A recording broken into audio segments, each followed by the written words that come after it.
she answers to? I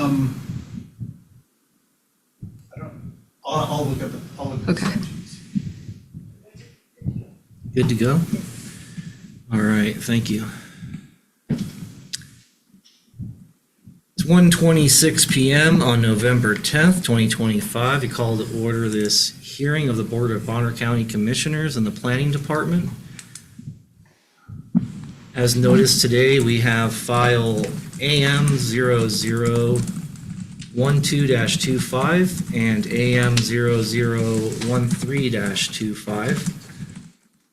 We're going to actually start with file AM 0013-25. This is a continuation hearing. First, we'll ask for any conflicts of interest on the board. Commissioner Corn has none. Commissioner Williams has no conflicts. Commissioner Domke has no conflict of interest. Thank you, commissioners. And I don't know that there is a staff update because we are continuing board deliberations. So let me do a quick synopsis. When we continued the hearing, we had gone through staff presentation, we had received and closed public comment, and we moved into board deliberation. Commissioner Corn and myself had walked through all of the proposed modifications to this portion of Bonner County Code Title 12. And in doing so, it's my recollection, Commissioner Corn can agree or disagree, that we found agreement on all of the proposed changes with one exception, being 12-238, the administrative variances. The proposed language is to limit administrative variances up to 20%, where the current language allows for 30%. So with that, I would turn to Commissioner Williams to see if Commissioner Williams would like to go over any of the proposed amendments in addition to the administrative variance portion, or if she would like to just focus on this one item that where Commissioner Corn and myself were at an impasse. I'm going to just focus on the one where there's an impasse. Okay.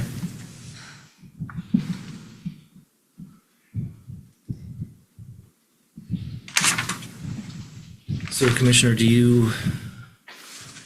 So why don't you guys continue the way you did on the historical ones where you guys were at an impasse and have your deliberation of what your disagreement between the two were, and then I'll be the tiebreaker of your impasse. all right, Commissioner Corn, would you like to provide your position? Yes, I was in favor of upholding the 30%. Just to try and make things a little more expedient and all. I didn't see a big difference between the 20 and the 30%. As far as the variances, and we're talking feet or inches on setbacks, if I remember correctly when we were discussing it last time.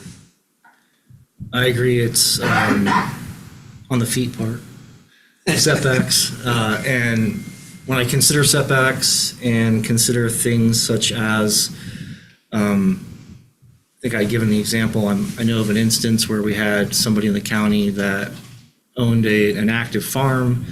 A neighbor built a new shop, and they were just a few feet too close to the property line, so that snow that sheds off the roof actually falls on the fence at the property line, breaks the fence, creates a problem for their livestock.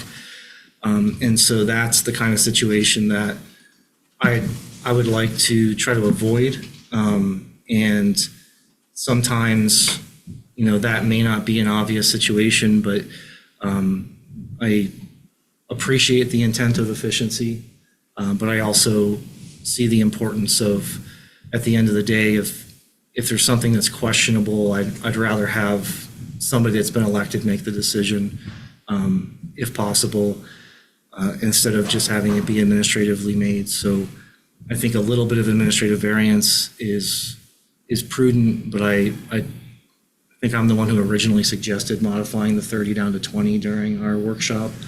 And so that's the position I hold on that.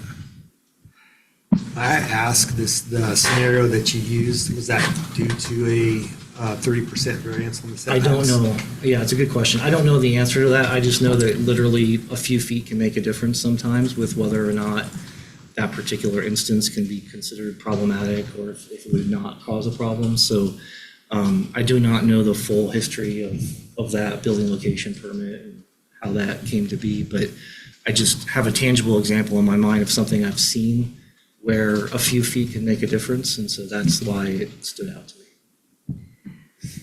So I think that as a community, Bonner County residents have wanted to see less decisions being made administratively so that they can have a little bit of that reliance on the people elected making those decisions.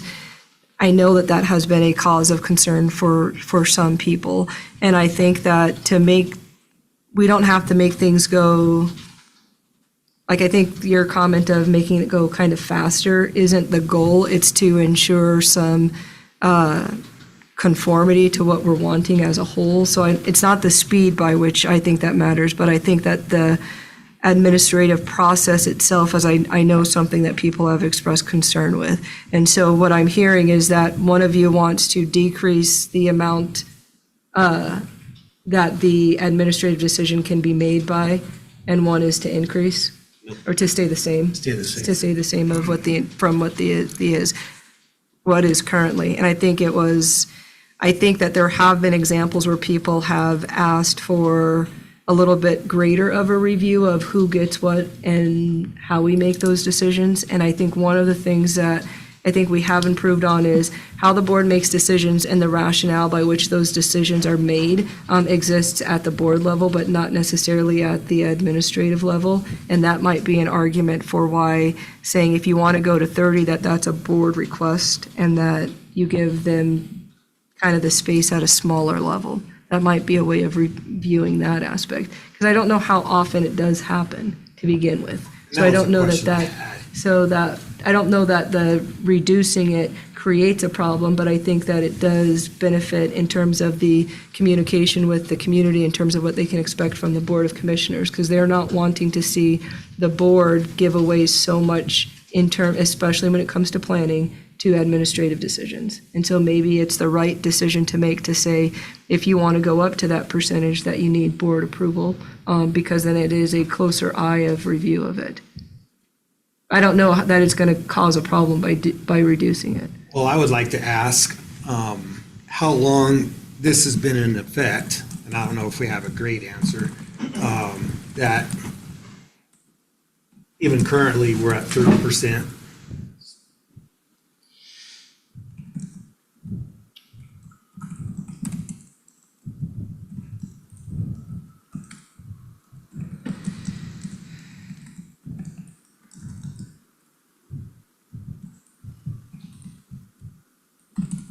Alex Fan, interim planning director. So it looks like this was first established by ordinance 578 in 2018, and it has been amended an additional 4 times, with the last amendment being 2022. I couldn't tell you off the top of my head if the percentage has changed in between 2018 and 2022. But that's at least the short history I have of it. I don't know the practical history of how it came about. Thank you. So it's been at 30% for 6 years, 7 years. And I'm not aware of any issues that has caused. Obviously, I would not have a problem with changing it if it's been creating a problem, but if it hasn't been creating a problem, I don't see why we would the need to change it. And I hate to ask you to come up again, but are you aware of any situations where the planning director agreed or disagreed to make those variances up to that 30%, where it came back on the county or came back on a neighbor and affected somebody? In any way?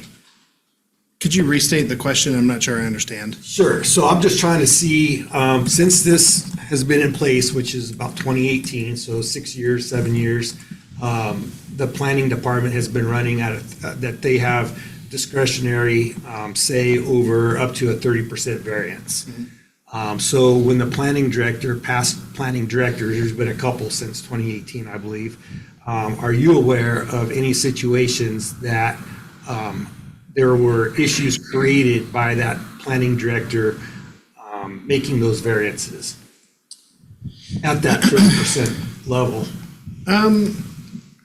Not that I'm aware of. I can speak at least to how they're processed through our office. So administrative variances are treated similar to a full variance of 30% or greater, where anyone within 300 feet of the property line is notified of the administrative variance. They have the opportunity to provide comment regarding that variance. There's a shorter turnaround of a appeal window because it's an administrative decision. All administrative decisions are a 10-day appeal period, where with a hearing body such as like the zoning commission or the hearing examiner, they have a 28-day appeal period, and where the board has a 14-day appeal period on their final decisions. So it is a shorter turnaround, but there's still a lot of the same due process rights for comments. So the 30% where it has been and is currently, it'd be safe to say that it helps the people. It's more expedient for them to be able to get their variance. And at the same time, we haven't noticed any negative effects. I don't know if I can speak to that, honestly. I don't know I haven't seen any litigation or anything against the county from an administrative variance. I could speak to just from practical experience where some people say they only need a 20-foot setback, but they know they can go to a 30% setback, which would be, so if on a property line, say it's 25 feet, they only need 20, but they're like, well, if I can get 17 and a half, then I'll just ask for 17 and a half. That's not what it's meant for. It's not meant to go to the full extreme. It's meant to, if I recall, this was meant to lessen the burden on some of the hearing bodies where they believed that a 30% variance or lower would be better suited for an administrative decision rather than every variance going to a hearing body. In terms of file load that we get from those administrative variances, I can't speak to the percentage for each one, but we roughly get anywhere from 25 to 40 of those every year, administrative variances. And it's a similar number for regular variances. So it could be an additional, 40 files for a hearing body, but that's an anecdotal number, of course. Like I said, I don't know what the percentages of all those were. Thank you. I think there are elements, though, that don't get answered. So, for example, when you send out the notice to the 300 people, that's not the best way of noticing, and that's something our community has addressed because some people live on large pieces of property. But what does get followed is what are the hearings that the board is actually set to review? What are the decisions that we're going to make? And then the public kind of helps to educate the rest of the public saying the board is going to hear this, you need to come to this meeting. Sometimes those people are not the people that get that notice. And so that's actually an argument for why it should come before the board because of ensuring that we're not here, and I heard it said this way, it's not about to get the variance, it's to review the variance. The outcome of the variance is the product of the work, but how do we get the information out to the public the most efficiently? Most people argue that the whole rule that we use by which we disseminate is a little bit archaic when you consider the type of county that we are. But what we do know is people troll our website to make sure they're educating on what we're hearing.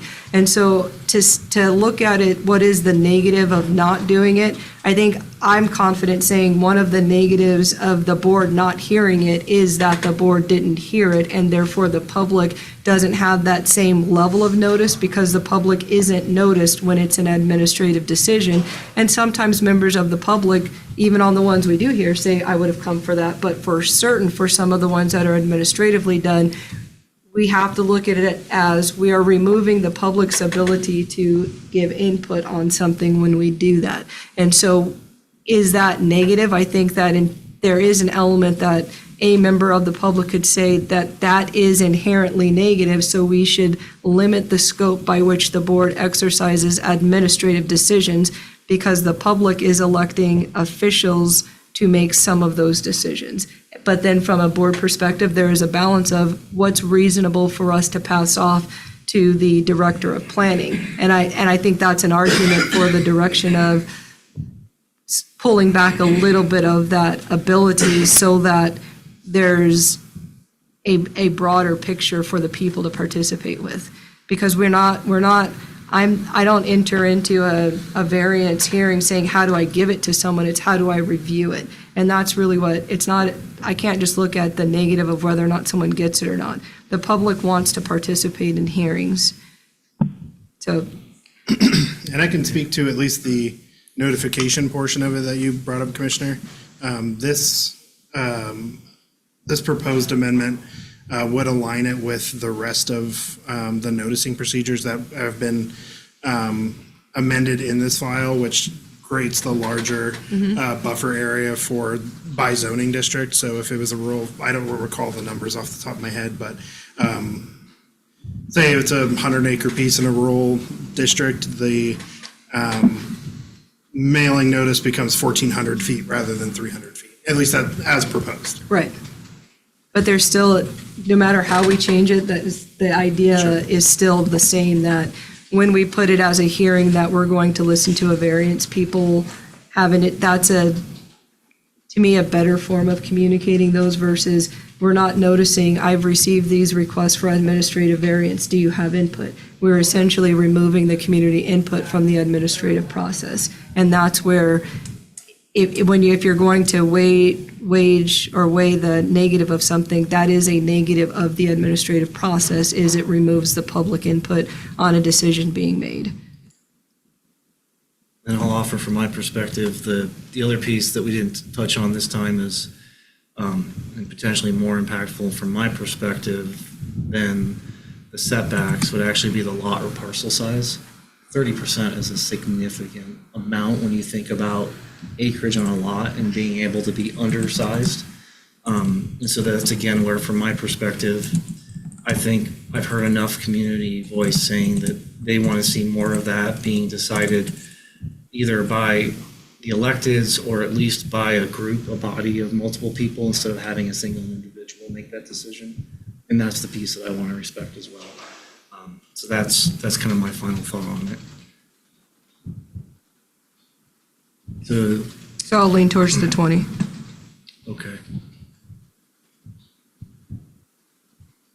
Would you like to make a motion then? Because it sounds like we'd either have to approve as has been proposed through the amendment, or we'd have to approve with making a change to the current proposed language based on the deliberation.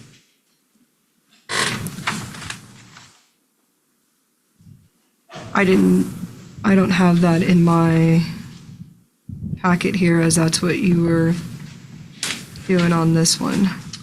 So are you? If you'd like to make a motion to approve, you're welcome to borrow my laptop. I have it up. No, where did you? These should be in the staff report. Page 20 of the staff. It could be there. It could be a little confusing. There's the a document of the proposed changes, and then there's also the staff report that also has the proposed changes in it. So if you are looking at, just the document with the proposed changes, it wouldn't have that motion in there, but the staff report should. All right.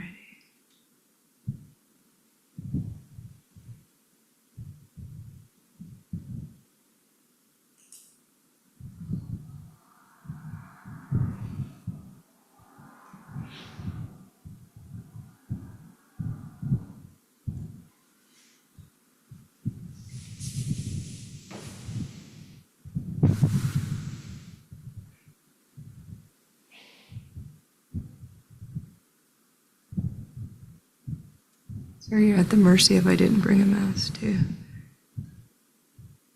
While you're pulling up, I just want to mention for those who are online, I did see one or two hands go up, but please recognize that as a continuation, we already closed public comment and we're only in board deliberation, which is why I didn't call on you. Just so you guys understand.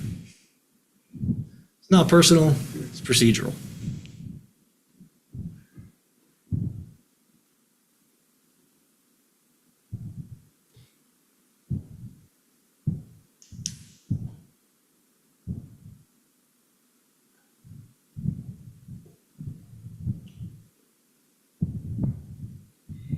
I move to recommend approval of this file AM 0012-25, Are you on 1, 2, or 1, 3? 1225. This is 1, 3, 2, 5. We did them out of order according to. I'll the let you agenda. step down and make your motion. Okay. Step down and move to approve. I move to approve this file, AM 0013-25, to amend chapters 1 and 2 of Title 12, Bonner County Revised Code, as presented during this hearing, finding that it is not in conflict with the policies of the Bonner County Comprehensive Plan, and as enumerated in the following findings of fact and conclusions of law. Conclusion 1. The proposed amendment is in accord with the Idaho Code, Title 31, Chapter 7. Conclusion 2, the proposed amendment is in accord with the Idaho Code, Title 67, Chapter 65. Conclusion 3, the proposed amendment is not in conflict with the policies of the Bonner County Comprehensive Plan. This decision is based upon the evidence submitted up to the time the staff report was prepared and testimony received at this hearing. I further move to adopt the findings of fact and conclusions of law as set forth in the staff report or as amended during this hearing, and direct planning staff to draft written findings and conclusions to reflect this motion, have the chair sign, and transmit to all interested parties. This action does not result in the taking of private property. I second the motion. Do we have any board deliberation? I don't think so. Okay, roll call vote, please. Commissioner Korn, No? Commissioner Williams, Yes. Commissioner Donkey, Yes. Motion carries. That concludes file AM 0013-25. Commissioner, there is one more motion there to adopt the ordinance. It's on the next page. I see. I stand corrected. We are still on file AM 0013-25. Stepping down, I further move to improve an ordinance of Bonner County, Idaho, the number to be assigned, citing its authority and providing for the amendment of chapters 1 and 2, Title 12, Bonner County Revised Code, as presented or amended in this hearing, and providing for an effective date. Second the motion. Any board deliberation? No. Roll call vote, please. Commissioner Williams, Yes. Commissioner Korn, No? Commissioner Donkey, Yes, motion carries. This time I mean it when I say that. We conclude file 0013-25. We are now going to hear file AM 0012-25. This is also a continuation. Call for a conflict of interest, please. Commissioner Korn has none?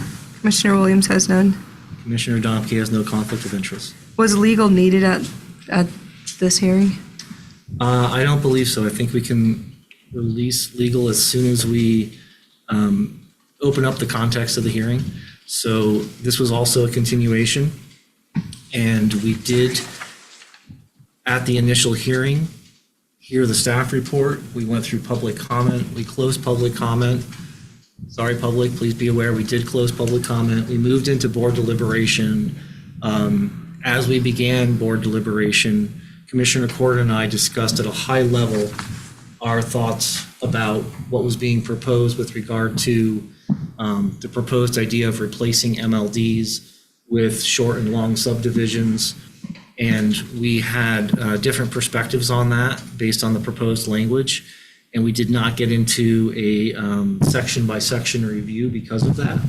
And so we chose to continue the hearing so we could have a 3-member board to go through this process and come to a decision on this file.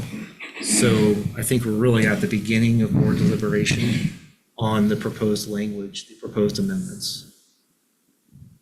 So we can have a high-level conversation and then walk through the line-by-line changes for each section. Commissioner Corn, would you like to start? Yeah, So so, before you move, you're letting Nate leave though, if he wants Yes, to. thank you. Thank you. I didn't see any arms waving saying, what have you done? Thank you. good to go. So, as you both well know, I'm against removing the MLD provisions from this and changing any short or long plat definitions and information regarding that.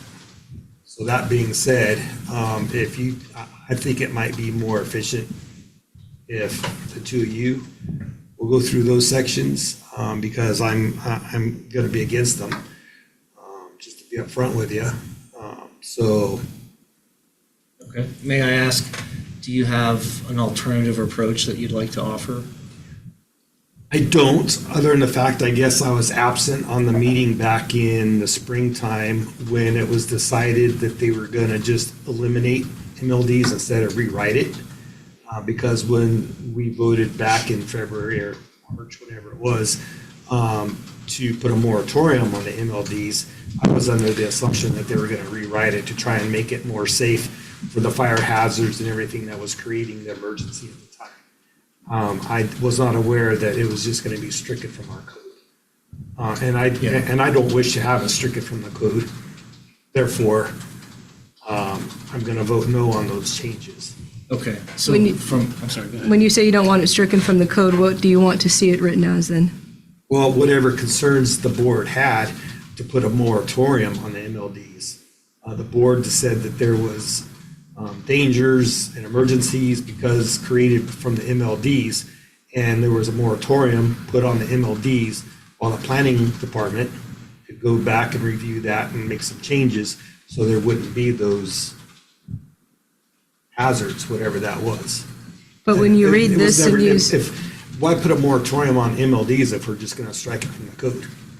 That seems very easy. It's like we could have just brought that up a month later, said we're striking this and we're changing, short plats are now 1 to 10 instead of 5 to 10. because you So- can't do it that way, that's why. It's a process. So the normal process, right, for changes to Title 12 is for the board to make a request for the planning commission to take up. So they took it up, and we asked them to come up with a solution for how to address the concerns that were raised by the board. The planning commission ultimately worked through their process of their workshops and hearings and brought forward this recommendation. This is what they proposed as the way to resolve it.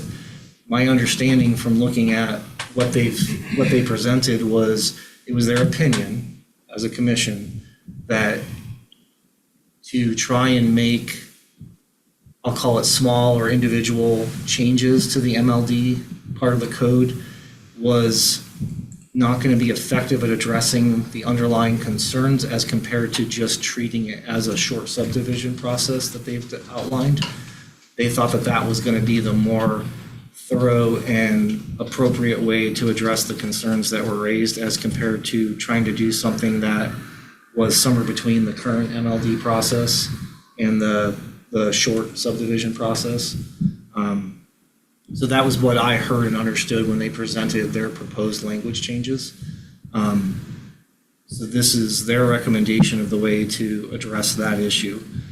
So we put it in the hands of the Planning Commission to bring forward a recommendation, kind of like the comprehensive plan. Back in the day, however many years ago now, that board said, we want to make an update. Planning and Zoning Commission at the time, please bring forward a recommendation. Ultimately, they got split into two commissions, and then just the Planning Commission continued that process and brought forward the recommendations that we've been going through. So it's the same concept of, we are looking at what the Planning Commission recommends. We can choose to accept or reject that. But this is the recommendation they've offered that they think is the most thorough and consistent way to address the issue that we identified. So there could have been a different way to do it, absolutely. But this is what they brought forward for our consideration. From my personal perspective, I do see it as my constitutional duty to look after the safety and welfare of our citizens. And I did recognize and continue to recognize, I believe personally, the current MLD process has shortfalls that create safety issues. And because of that, I appreciate the recommendation that's been brought forward by the Planning Commission. In its majority, I have some items in there that I do take some issue with, but overall, the approach is something that I think is a better approach and process to be more thorough on the front side of the process of development instead of the back side when it can be more problematic to try to correct problems that haven't been addressed up front in the planning. So that's my overarching perspective on it. And so that's where if you had a specific alternative to consider, I wanted to be sure to take that into consideration. But barring having another proposed approach on the table, I do want to move forward with the line by line on what's been proposed to see if we agree as a majority of a board that we can accept either all of the language or make minor modifications to be able to adopt it. So that's the position I'll say. And I understand. So I wasn't aware of any specific problems like not having well enough codes in the MLDs for roads or driveways or whatever those specific concerns were. I don't recall if there were any specific ones that I would be able to help bring up today, being able to address a specific concern. So one of my issues is that we're making it harder on people to split their property, even one additional parcel, as long as it's not a family split. And I brought this scenario up before. If you have medical bills or you're being taxed out of your property and if you want to try and create one extra parcel so that you can try and cover your bills and live more comfortably, what we're doing as a government now is we're adding more red tape and more expense in order to do that. And some people may not have that extra money to go through those processes. So they may end up just having to sell the whole thing. I don't know. So I'm just trying to lessen the burden on the people. That's my only concern. Is it a Appreciate that. lessening of a burden or a shifting of a burden potentially? Because in part, we need to balance for both sides, not just one side. And so if a developer puts in a development that is a minor land split that turns into a large, like a subdivision type of a split, we don't have the ability to have the same considerations for the development of an MLD development versus the subdivision. And so you could potentially be spilling out the cost of that subdivision to the rest of taxpayers that could be in that same similar condition.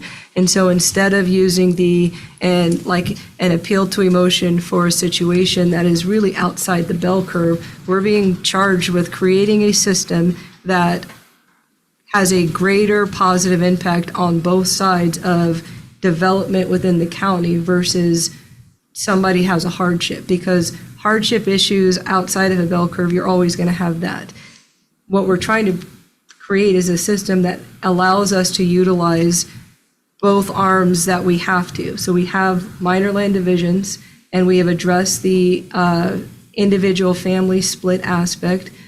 How we can't just say words, we have to create a plan. And so I wanted to hear, when you look at a lot of counties don't actually have minor land divisions. It's a short plat I mean, they don't let you do it that way because it circumvents rules. So what would you propose differently than what is put here to address the fact that doing a minor land division at the rate that we were, because originally MLDs were not intended for what they ended up being used for. It was intended more for the individual family. So that it grew bigger than what it was intended to. So knowing even that, how does this not address those concerns? Well, it addressed the concerns very easily, you just did away with them. So I think the concerns before weren't necessarily the way they were being used. I think a correct term would be the way they were being abused or misused by doing a minor land division and then a year later doing another one, and then a year later doing another one. I think that is the issue that you're speaking of right now, is that it's not necessarily adding 3 additional parcels.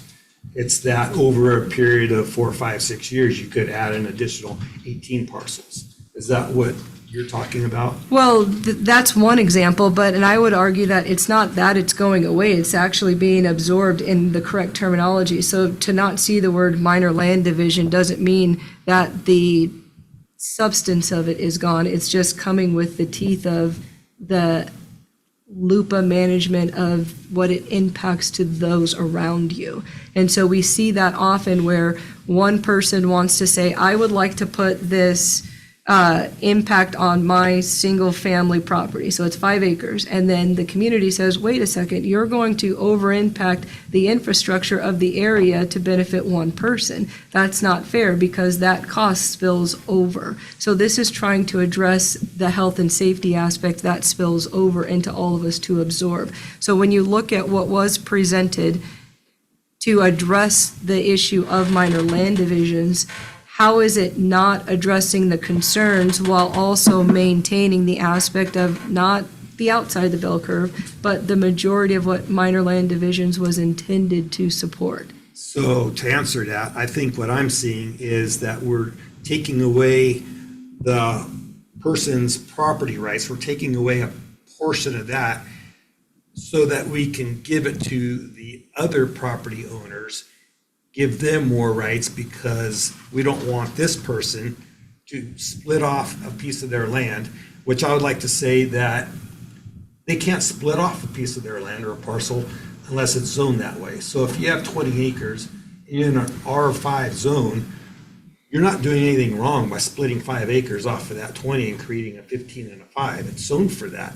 And our inventory that we keep getting reports on from the Planning Commission, the planning departments on their updates and stuff, when they tell us how we're doing on our inventory, and they say, oh, well, we're doing really good, for our inventory for the next 15 or 20 years. Well, a lot of that is based on the ease, if you will, of being able to split those into that maximum amount of parcels that that's zoned for. It's not necessarily what's there now.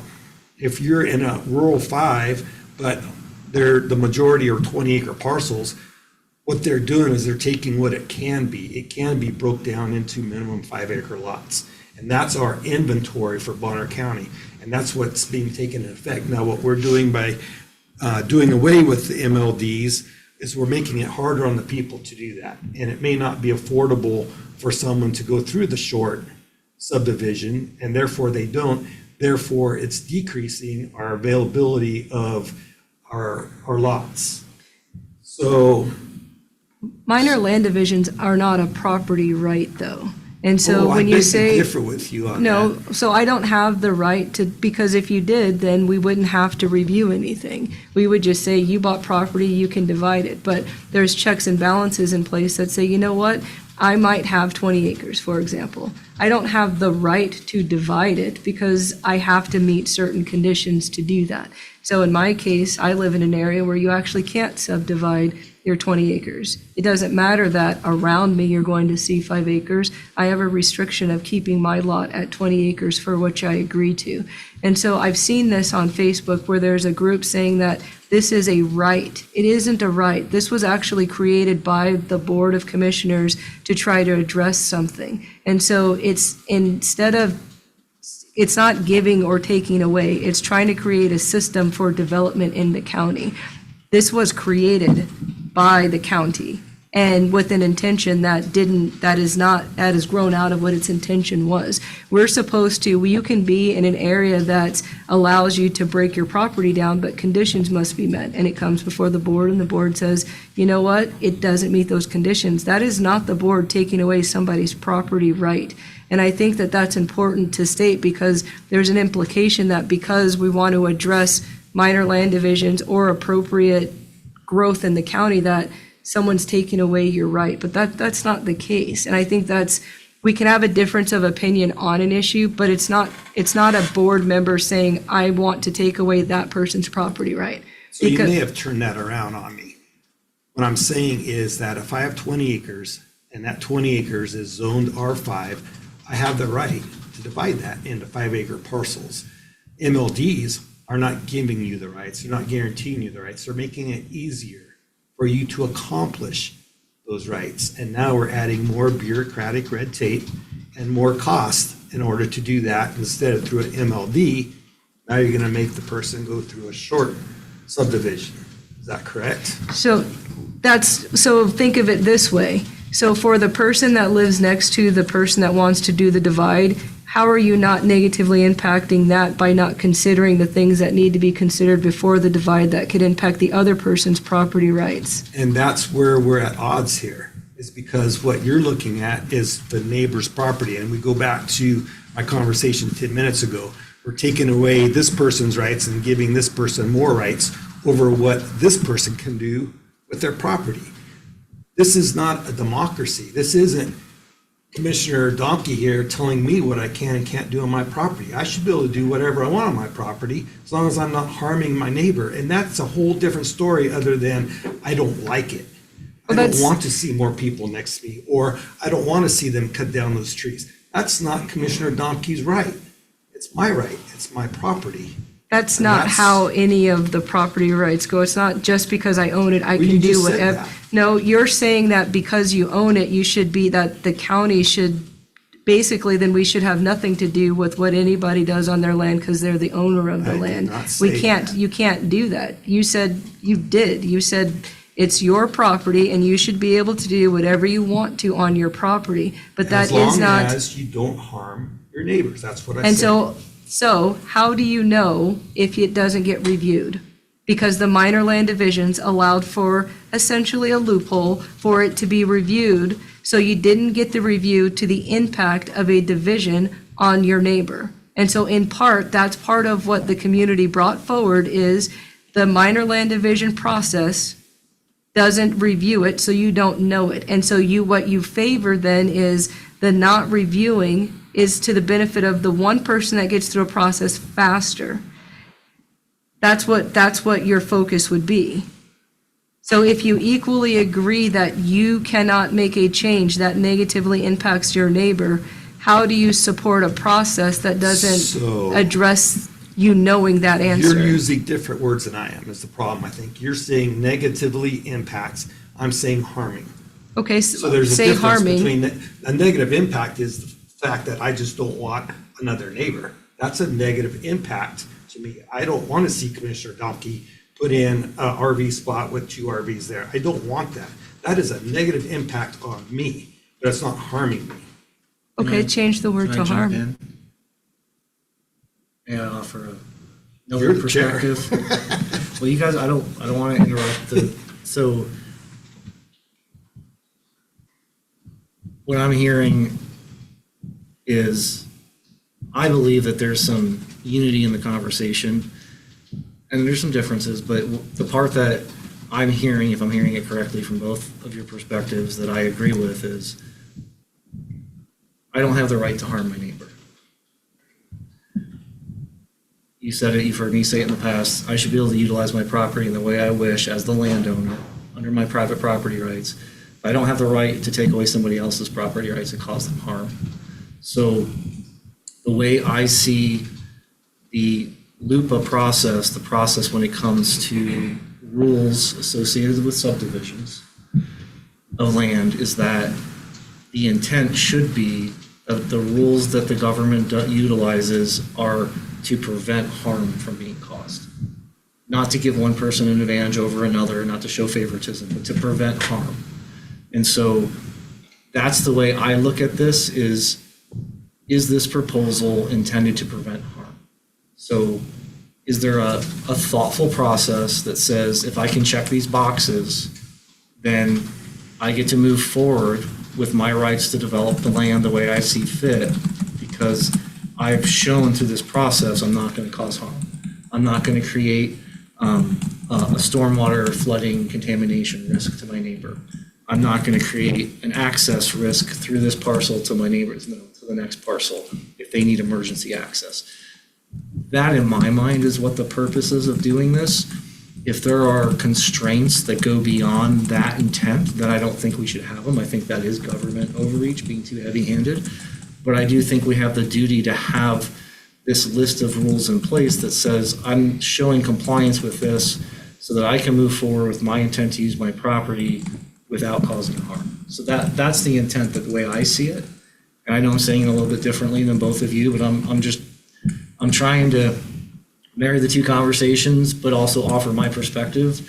I don't know if it helps at all, but that's the way I come at this. Is I think we have a duty to give everyone the greatest possibility for the use of their property so long as they don't cause harm to their neighbors. And that's the intent I see behind what the Planning Commission has given us.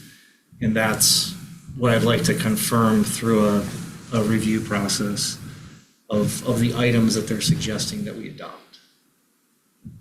And I never saw a situation where an MLD created a harm to a neighbor. I have seen situations where multiple MLDs created, and I thought that's kind of where we were going to go as far as making sure that we weren't allowing an MLD on top of an MLD on top of an MLD, because now you've got 12 parcels, right? Which is going to create a problem with your water management and roads and everything else. But that's not what is being addressed. What's being addressed is we're just doing away with it and making everybody that wants to go from 1 to 10 and make them enter into that short subdivision.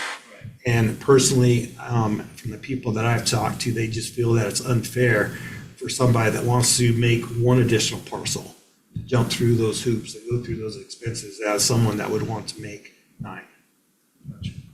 So I think we're just at odds. That's the hard balance. Yeah, I think you're right. And in my opinion, I've seen where a single MLD can cause a problem from my perspective. Multiples tend to be more problematic, but even a single. So I'll agree to disagree on that. And so I think we've all highlighted our overarching perspective. At this point, I suggest we walk through the proposed amended language. And Commissioner Corn, even though I know that you have a philosophical disagreement with the entire approach, I would still suggest that if you see something within the language that myself or my fellow commissioner might be looking like they're in agreement with, if you still see something that you think is problematic, I think it's worthy that we all discuss it. Absolutely. I would also like thought given to my question of how do you determine whether or not something can cause harm if it doesn't get reviewed? That's a question that So I a question that I had. have is, since we're going to go down this road again, as being a conservative, I don't see where it's government's place to get involved. When you're talking about what could cause a harm, that the government has to come in and review everything. Government is not everybody's save-all. There's things called civil litigation. If you cut down 3 of my trees, it's not the government's job to come in and stand between the 2 property owners. That would be something between the 2 property owners to work out and either go to court, pay for the 3 trees, whatever the case is. So along those lines, I think that's a really interesting point. I see something problematic from my perspective in that I hear your concern that there will be some, I believe, I think you're correct. There will be some property owners who have more limited financial resources to be able, right, to pay for the processes that might be associated, the costs associated with a short subdivision as proposed. But from my perspective, I have that constitutional duty to address safety and general welfare. And if that same type of property owner who has more limited financial resources, if their neighbor doesn't have to go through this kind of process and they do things that cause their neighbor harm, who's more likely to win in the court of law? The person who has all of the financial resources to hire all the experts and the attorneys to do all of their battling for them, or the neighbor who doesn't have the financial resources to really defend themselves well? So I think that cuts both ways, and I don't think we have a perfect solution for I those don't know of folks. a perfect solution. But I'm personally not okay with saying that we can just rely on the civil courts, because I do think that we have a David and Goliath issue in our justice system when it comes to those types of resources for people to defend themselves. And that's a situation that I don't want to create through our process. But in essence, we're not really preventing it from happening. We're trying to mitigate it the best we can. Because even though somebody may follow all of our codes and everything else, there can still be a harm done to the neighbor. Yeah. And then, Reducing. and my issue when government gets involved with that is the simple fact that, well, the government signed off and said it was okay, but yet I have a harm. So now is the government held responsible? And the simple answer is no, we're not. So we're getting involved in too many places, and this is just my opinion. We're getting involved in too many places where we shouldn't be sticking our noses. Because a lot of people think that because the county has all these rules and regulations that they're safe. And it doesn't make them safe, it just helps mitigate. Hopefully reduces, but harm can still happen. It's I no agree. different than Hopefully we're reducing it. our risk stuff and everything else. We go to trainings, we learn how to do things properly, but things will still happen. Maybe not as much, but then we're not liable for when it does happen.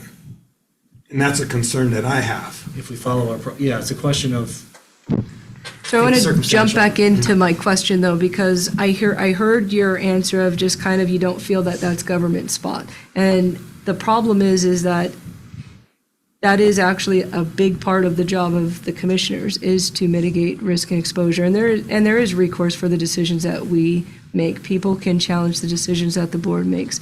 But I'll give an example, and the reason why I think it's important for us to have this dialogue is because it's not a take away anyone's right. It's actually trying to preserve everyone's right.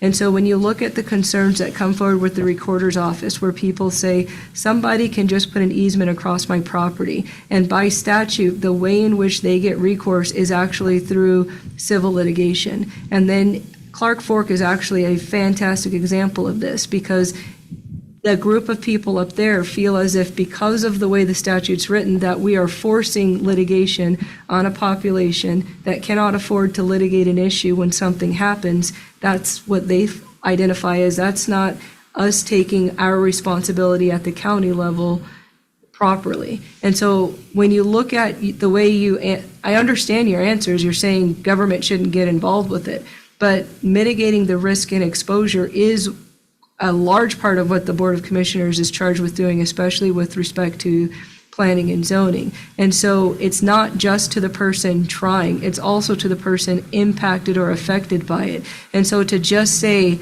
sue your neighbor, we've been told people don't like that. And so, and it's a cost of how many neighbors when you use the low-income person, how many people would be overrun by a developer or a person with more money if that was the way we treated it, versus saying, let's put a process in place that addresses the concerns as best we can for everybody as a whole, not favoring one or the other.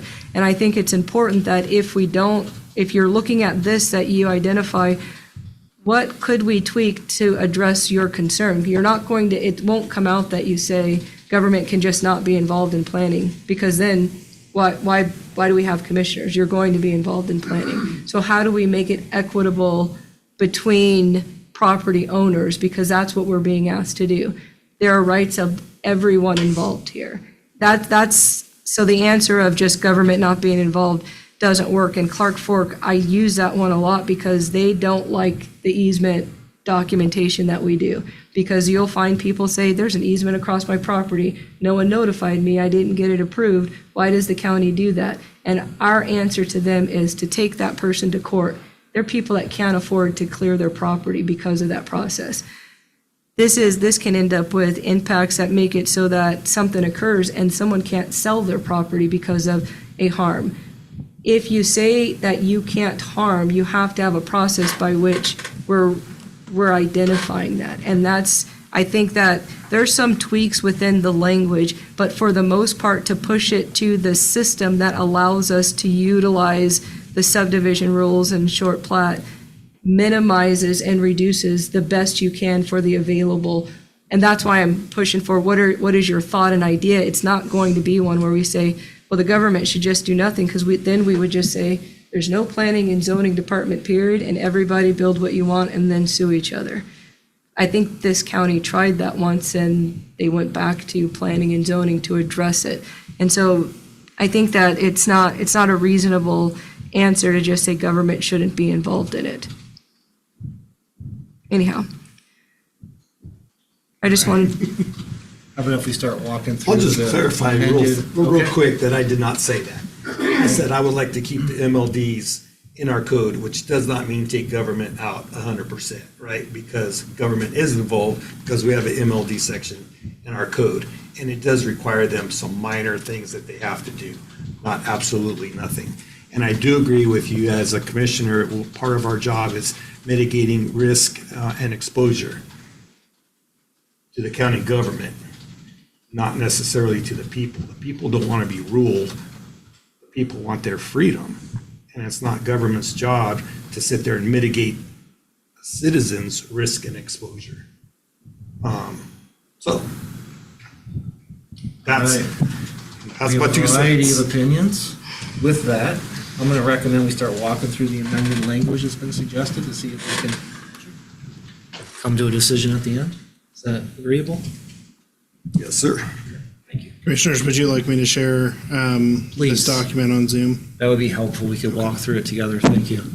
Where do you want to start in the summary, or would you like to start in the actual code that's being changed? The proposed code amendments, so it should be page 4, I believe. Okay. Is that true, Alex? 12-412, I think, is the first. Yes. I think we just need to get into the meat of the language and make decisions as we go. I just need to get sharing permissions. I'm sorry, where did you say you want to start?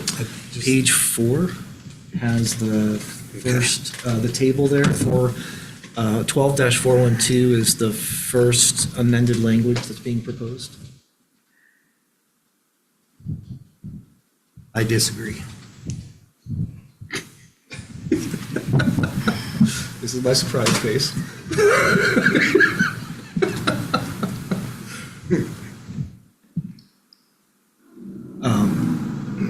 Alex, as we walk through these, and I'm attempting to summarize, if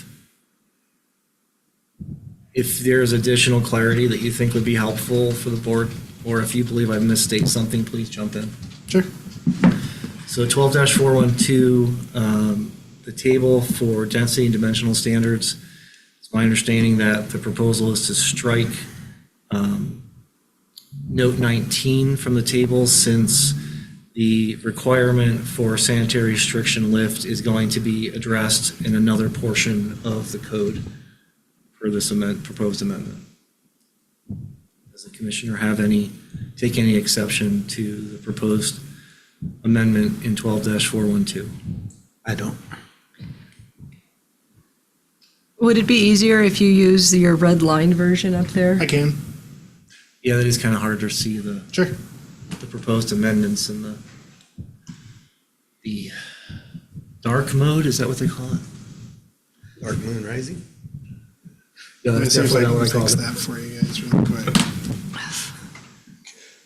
Admin Rising is a song. I digress. Oh.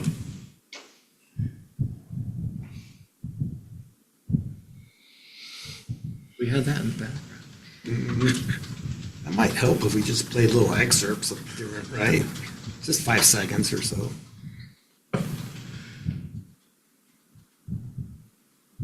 Maybe Lauren can work on that.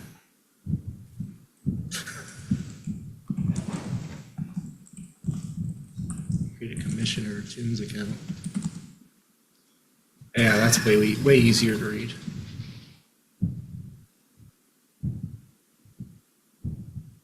All right, 12-412 strikes note 19 from the table to be addressed in another section of the chapter. Oh, sorry, not the chapter, but within Title 12.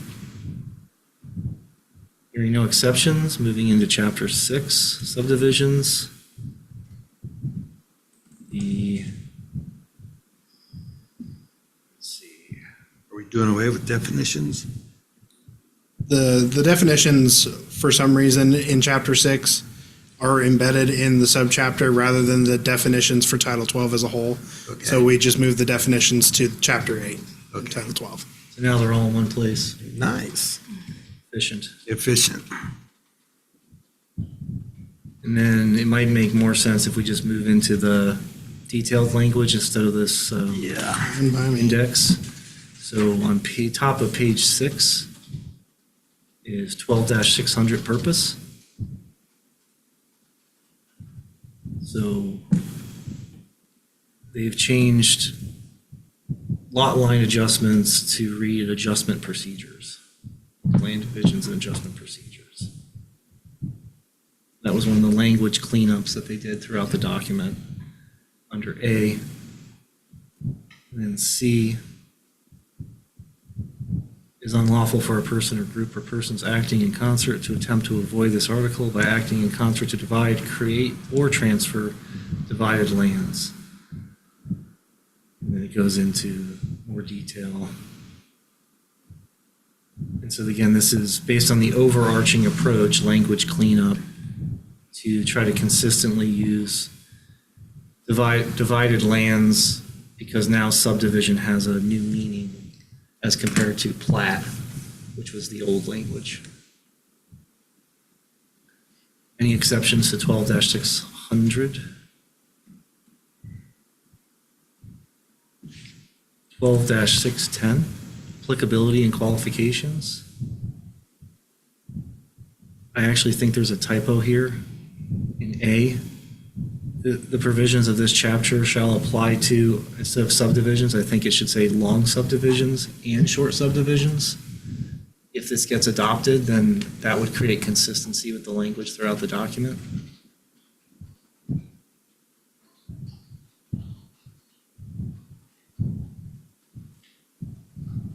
Does the commissioner have anything else under A? No changes to B are proposed.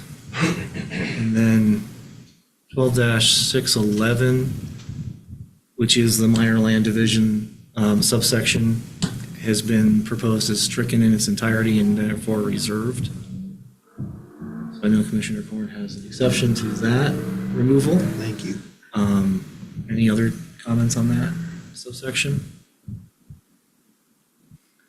12-612, additional requirements.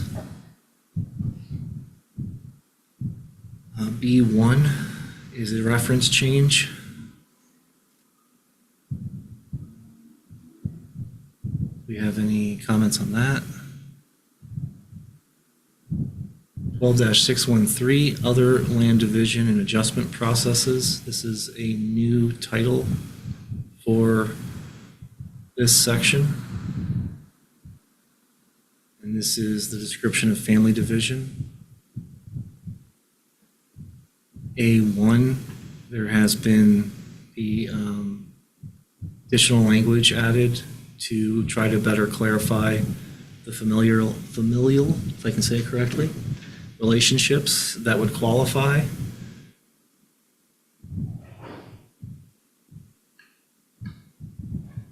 And 3 added the words, for example, to talk about one example of how this could apply. 3A was stricken. That example was considered problematic.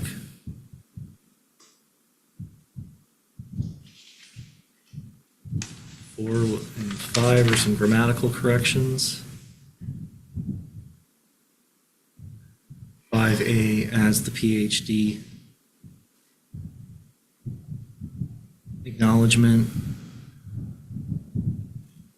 B, in lieu of acknowledgement is the deed restriction for sanitary lift.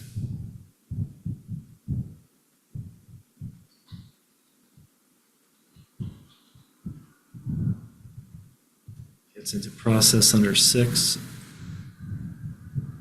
6A, 6B.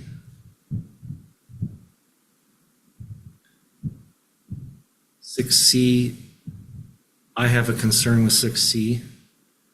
The proposal changes what had been a 4-parcel total limit for family divisions to 10.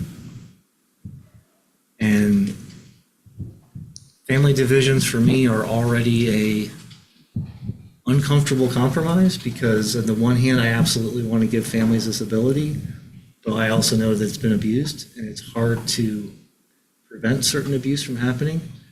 I can follow the process, do it legally, and subdivide for one of the applicable family members, and then next week they can turn around and sell it to anyone they want. And there's no way for us to prevent that from happening.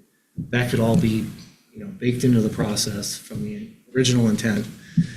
And so we don't have a way to limit that issue, and we know it's occurred in the past.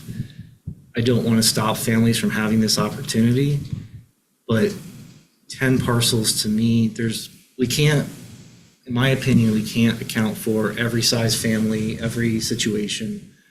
But going beyond that 4 or even 5 parcel limit, in my mind, becomes rather concerning that when we start to say 10 and then we can't control what happens if they turn right around and sell it again, we are essentially allowing a subdivision development to happen almost in just a 2-step process that is outside of our control by allowing that many parcels to be created through the family division. So I have a That's my question concern. regarding that. Yeah. So if we're putting in our code that it can only be to a spouse or step-parent or a stepchild, we're doing that somehow, and I'm not sure how we're doing that. Because I don't see any provision in there that says that they have to show proof and everything else. So if we can do that, how come we can't put limitations on, can't be sold for X amount of years or something? I don't understand the difference between if we're gonna limit and spell out who the family exemption can be for, then can we no differently spell out that it can't be sold for 5 years or 10 years or I understand That's what a you're saying. The huge- difference is a deed restriction versus. That's a so property right restriction. Yeah, we can control the application process because we can administratively require them to provide proof and information to go through the application process, is my understanding. But if we grant it, to do the next step, my understanding, because I've asked this question, is that we require something like a deed restriction, right? And I don't believe that we have the authority or want to go down that path, because I think then we are really starting to encumber those rights, and that's I don't even know if we could do it, but it would be problematic in my mind, and that's where I'm like, I don't like it, but I'm accepting a certain amount of risk that comes with this type of process, because that next step could happen after the family division. But yeah, the idea of moving into a concept of legal deed restrictions is kind of concerning. And the only reason I say that is I'm not clear on how we're going to go about number 1 there. How do we go about So family identifying exemption that is you're what a it was for step-sibling? to begin with. And so the family is an exception. And so to say that you could restrict what I would get after I received the division is a restriction on my right to the property. And so when we're doing the family exemption, they're submitting that with their application process. And that's all we have to do is you say, I'm giving it to my wife, that's what I gave it to. But to say that we would restrict whether or not you could sell it, the reality is when it came to family exemptions, there was no issue with the creation of 4. It was never an issue, so I don't know why this number has gone up to 10. I would request that we put it back to the 4. because even at 4, for me, it's still difficult, but there are people that have large parcels of land and they want to divide it amongst, they have more than one kid. Fine.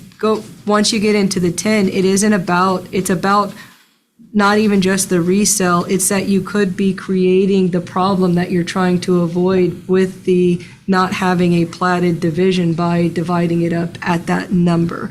And so if you remove that aspect of it, 10 is higher than, that's what we were trying to address.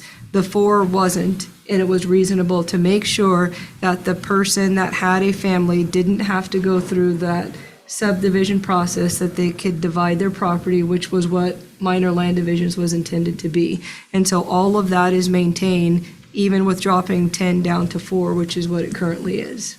But they have to supply that information for the family exemption, and we haven't had an issue with that. So it's, in large part, the community didn't have an issue with getting rid of MLDs by and large, with the exception to the family aspect. We've addressed that concern. We don't need to increase it to 10. I think that undercuts the whole point of getting rid of minor land divisions. If you're going to leave that as 10, then it needs to be a majority. Board says that minor land divisions, as previously written in this document, are fine. If that's not the case, the 10 needs to drop back down to where it was before. Yeah, that's my position. It's just, we're circumventing the land division process at that point, is my concern. But we've maintained the family aspect of Yeah. what the community had as concerns, and I think that is a reasonable change in the document. It's, again, for me, we did receive community feedback on that, requesting it remain, and it's a hard balance, but I think it's fair to say we've had community feedback going both ways. Oh, Because we've I've had had community feedback feedback and saying, everything, hey, there's tons of families in Bonner County that have 8 kids. And I'm not even gonna go down just the kids, but there's plenty of people that are 3rd, 4th, 5th, 6th generation here. So those people have the larger tracts of land because they bought it when it was dirt free, or they acquired however they did, but now they have kids and grandkids. And we have a problem here in Bonner County. We have a huge problem that people cannot afford. I think both of you will admit that we're having a hard time attracting employees here because people cannot afford to buy here anymore. property and housing is challenging It's financially, I agree. And horrendous. that's why I've been willing to leave this in. But from my perspective, the 4 has been reasonable. When you get to that, 10, 8, that larger number, it can still be financially challenging, but when you have that many family members that are gonna gain from having parcels of land they're gonna own, the ability to divide up between 8 or 10 family members, the cost to go through the short subdivision process, I think is at a reasonable cost to be able to create that size land division and follow a thorough process, is the way I see it.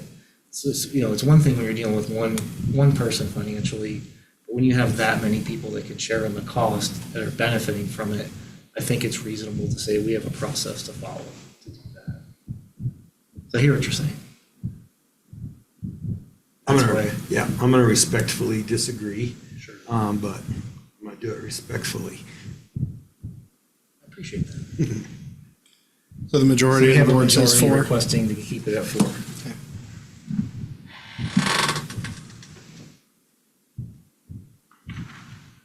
And then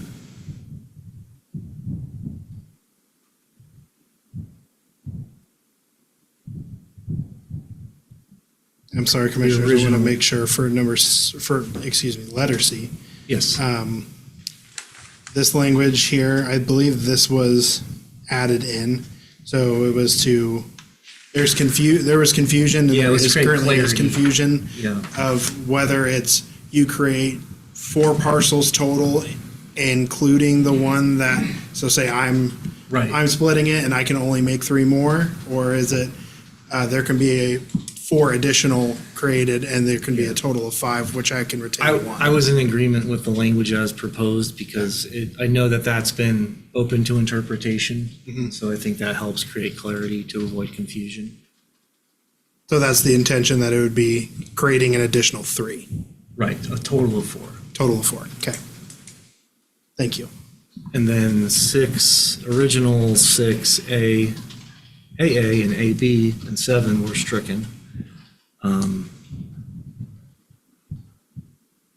For formatting, D became B, E became C, F became D,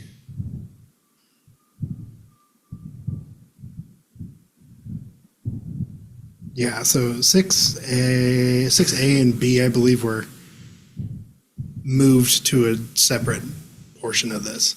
yes. And the way it reads currently, it's started kind of backwards. Like, this is what you have, this is how it starts, or this is how it ends, but this is what you have to do afterwards. Yeah. So reformats it to this is how you start, and this Sequentially, is it how it works, ends. it flows better. Excuse me, and then under the new subsection D, the language is also added with the exception for forestry 40 zoning, going back to the 40 acre minimum lot size for those waiver of land division requirements. And additionally, this requires a application.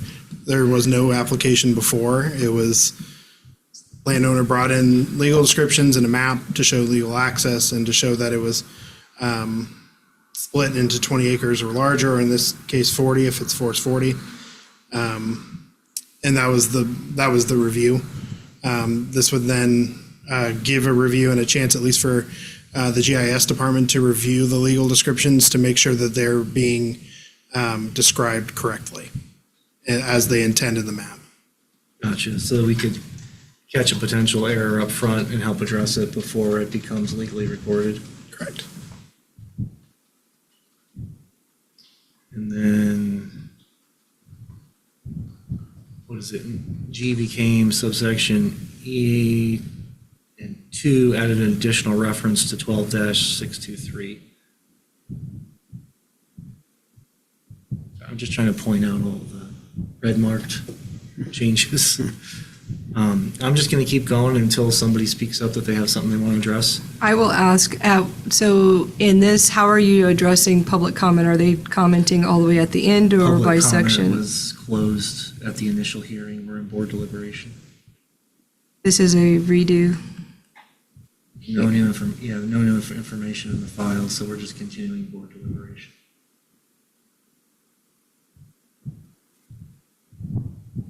So we heard all the public comment after the staff report on these proposed amendments. So we have 4A was renumbered to 1, 4B was renumbered to subsection 2. This amendments 12-614 prohibitions. We've updated the language to the long and short subdivision types. That goes down to 12-615 remedies. Again, updating it to the long and short subdivision types and the BCRC 12-819 reference. 12-623 C on page 11 was rewritten. This also goes back to the very first table we looked at where they struck note 19 and instead they've added this language here about sanitary restrictions.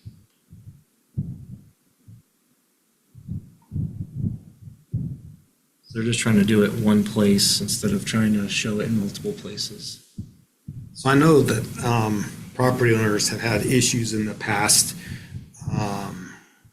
with Panhandle, I'm going to call it an overreach, of Panhandle Health Department coming out and keeping them from doing what they want to do because of an existing field or whatever issues have been in the past. Does this mitigate that, or does this give Panhandle Health like full authority to do whatever they want to do So this is specific to a land division. I believe if I'm correct, what you're referring to is with the building location permits? Yes. So that's a separate one. That's when you apply for a BLP, the coordinated review. That's separate from this sanitary restriction note being lifted on the plat or the subdivision drawings. So this is unique and different from the BLP situation that's come up. Okay. And I will be happy to provide more information on that. I actually personally experienced that issue with a BLP. And so I will just simply say, being who I am, I asked PhD for chapter and verse of all the applicable state and or county codes as to how I thought they had that authority. Right. And they showed me that they So did. how is it a Really consideration? consternation. So I They went through the. had to have a new septic field installed. So in this situation, going through just So that's a what subdivision they're plat, calling it, is the public comment. what is their role? So their role is to say, if they didn't already review and sign off on sanitary for those new parcels that or lots that would be created, then before they can build on it, they will have They to just sign didn't off. So it's just, deliberate on all of it it's and just stuff that circling might back have and been- saying, you have to get the approval there's either no up need for front me to- or before you can It's actually giving build. them that jurisdiction. Yeah, they have it under Idaho code already, but it's us connecting our process to that Idaho code that already gives them that authority. Is this the Okay. last one that got through? But yeah, I can give you more information later on All right. because I challenged that and it Good. was showing how code actually gives them the authority to do so Okay, in that situation. in that situation. Can't speak to all of them. And then D2 was stricken. And I believe that was moved. Oh, so they removed that altogether because we already had the feedback that those water tanks were not Working, functional for the purposes of fire protection.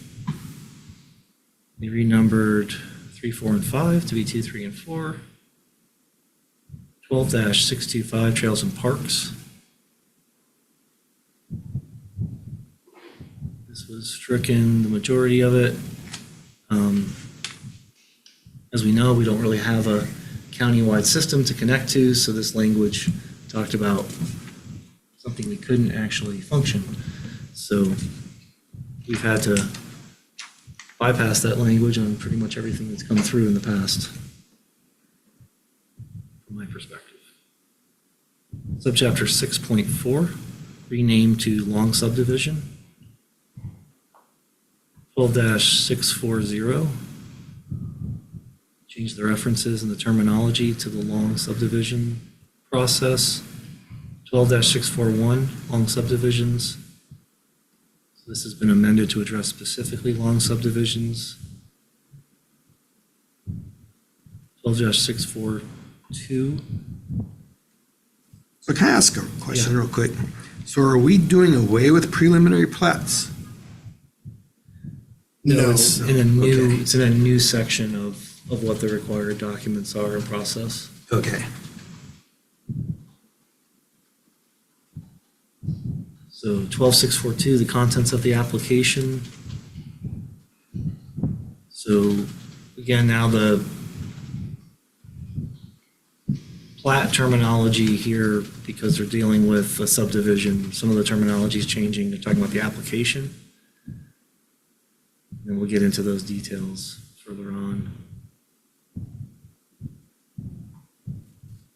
And C2, the boundary line information, been updated. Toward the bottom of the page, subsection C was renumbered to D. Top of page 14, number 3. After that, no change there. I see now they added E. This is a reference to the design standards. 12-643, long subdivisions, procedures for processing preliminary plat. Updated from zoning commission under B to say hearing body, creates flexibility. Again, it's, who would hear that besides the planning commission, the board of commissioners? Hearing examiner under the current. Yeah, so it would be the zoning commission and hearing examiner. What the powers of those two bodies allows them to actually make decisions on those, and they would be appealable to the board, rather than a two-step process of a recommendation and then final decision by the board.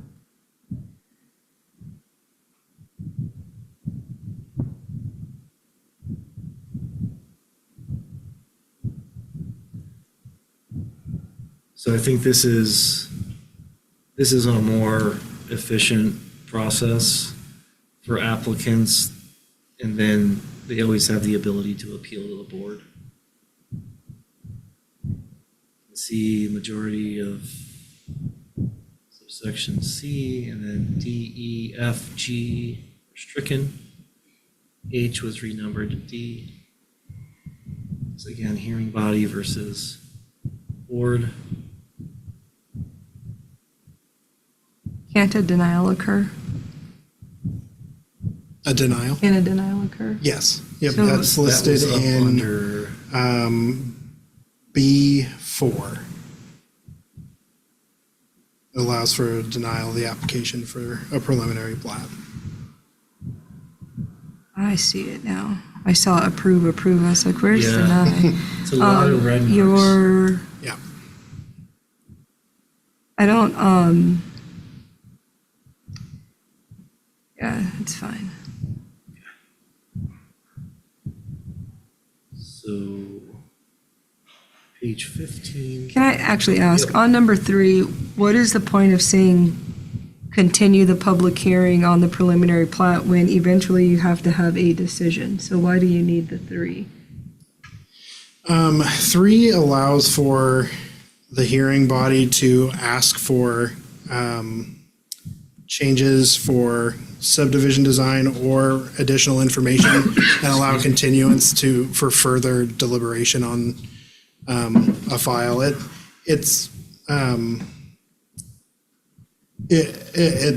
currently exists today. It just gives the commission or hearing body the ability to continue the public hearing. It does, but it doesn't say, it says it's not coming across as it is the opportunity to say, I'm going to continue it pending additional information. It just says that it can be continued and I can receive additional information. So by what way would I be expected to see the hearing body continue the hearing? Because it's just that I can have it. So, and what type of, kind of that aspect of when you have two competing people in a scenario where somebody wants it, somebody doesn't, what is the type of information that the hearing examiner can continue for versus just saying that they can continue? Like because it just says you can receive it. Is that even necessary because you have to approve or deny it, is what you're saying that you can do? But do you need to say that you can continue it? And if you can, is it if they can continue it if they need to ask for additional information? And then what does that look like? Because we've had hearings where in my mind it says, it looks like a board is leaning towards someone's side and they're giving one person an opportunity to add more information in without explaining to the other side, but if you had given me this information, I would have denied it, versus just being a neutral, this was your time for each side to bring forward the information. And when I see the continue for additional information, that's where I struggle with that, because I think our county has done a really good job of trying to address the community concerns of not looking like we're working for one side or another.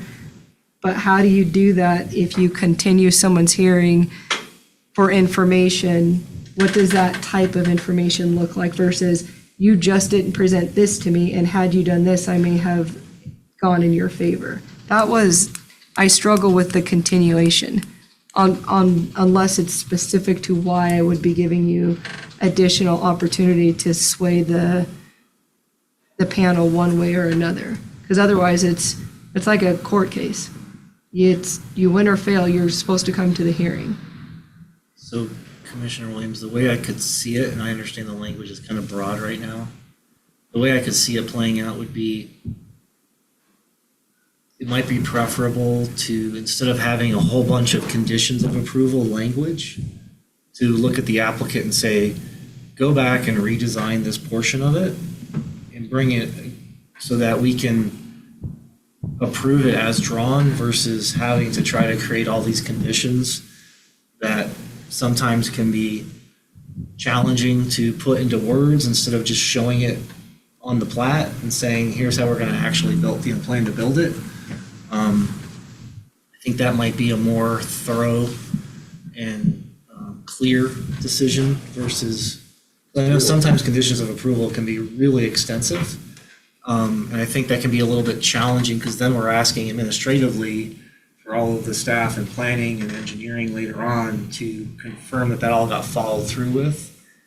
But I think it's cleaner if it could actually be shown in an updated plat drawing, potentially. It just depends on the circumstance. So I can see where there's benefit to that potentially, but the language right now, the way it's written, I understand is pretty vague.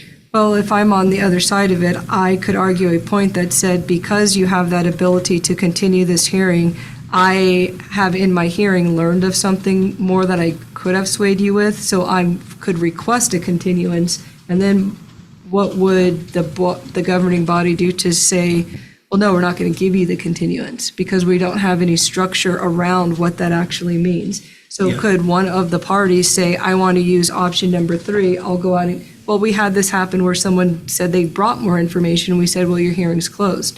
Could you, in this example, then say, well, it says you have the right to continue for receipt. It doesn't say the receipt, that it's the governing body is requesting it. It just says continue. I agree And with so this is a problem Yep. for me because it is too unclear and it opens up more than it closes.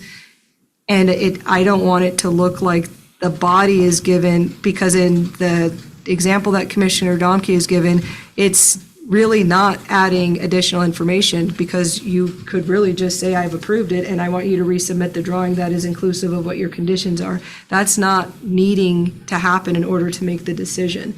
So we would need to be very clear of what does this mean, because you will get challenged on, I want a continuance so I can bring back that information, and how would you tell somebody no?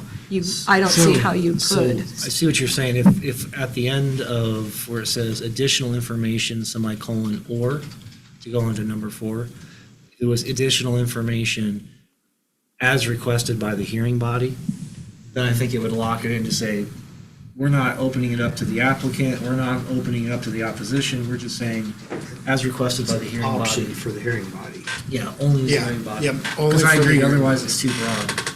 Yes.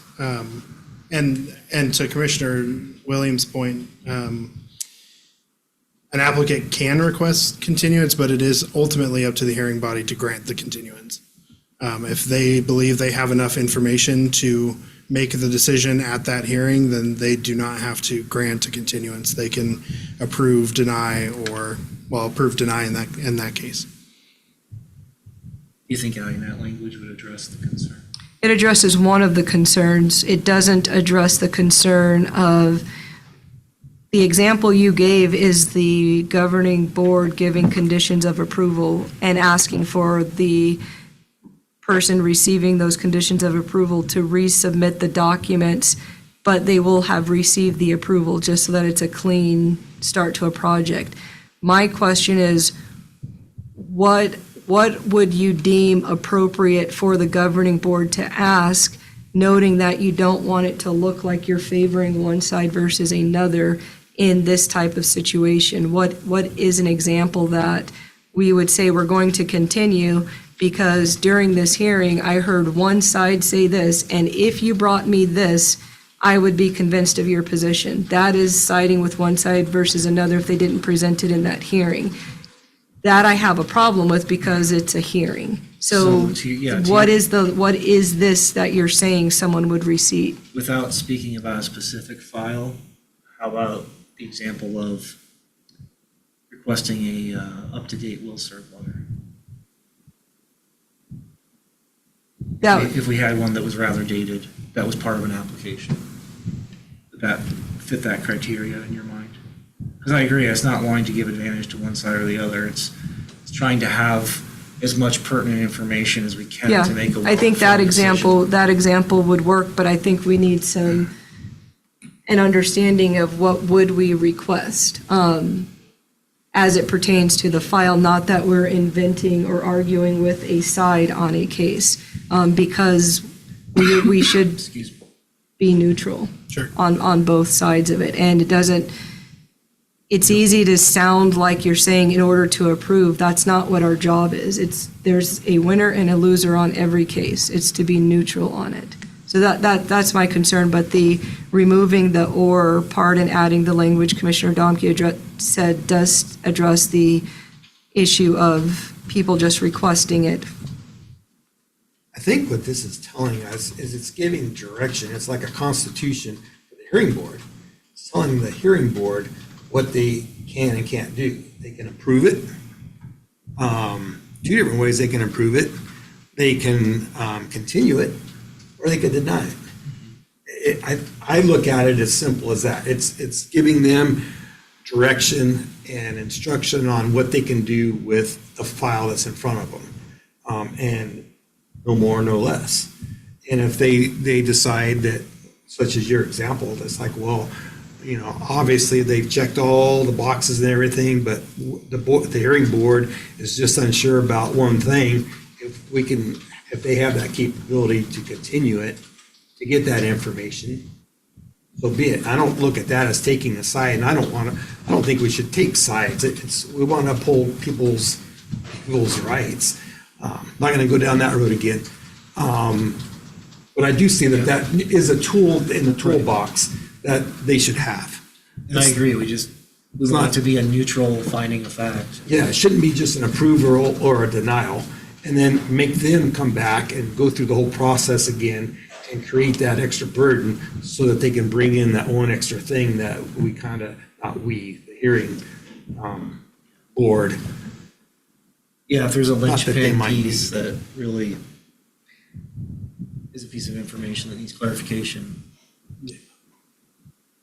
So Commissioner, if I understand your question correctly, what's appropriate to ask for a continuation? I would say that anything that is applicable to what has been reviewed. So any of if there's anything in the standards here that needs further clarification, I think it's appropriate to ask for clarification on how they meet standard X. And if it's not clear in the application, then they could ask for more information or say, you didn't provide that to us, so it gives I agree with Commissioner Korn on this, that it's more of instructions for the hearing body and how they can make a decision. It's not just an instruction for the hearing body, it's telling the applicants and the opposers of the application what the governing body is allowed to do. And so it allows, without a change to the way that sentence written, it does lend itself to a person being able to say, as a governing body, you are allowed to continue this while I go and get you this information. And so we're experiencing that now. If you have a hearing, we don't make a decision based on everybody can keep pouring in more information and make things go back and forth based on what they hear in the arguments. And so at what point, what is it that you're saying that we would continue based on is a reasonable question, because if I come in with, it's kind of like when you have people that come in with lawyers and you have people that don't have a lawyer on the other side.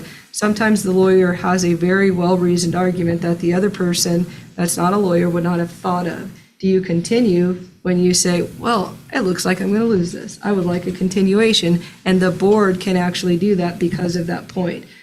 We're supposed to be making decisions and being neutral. That's just what I'm saying is it should be a little bit more focused. The will serve is a very good example of, it's part of the file. I would like it to be updated. If you can bring me that, I can understand that argument.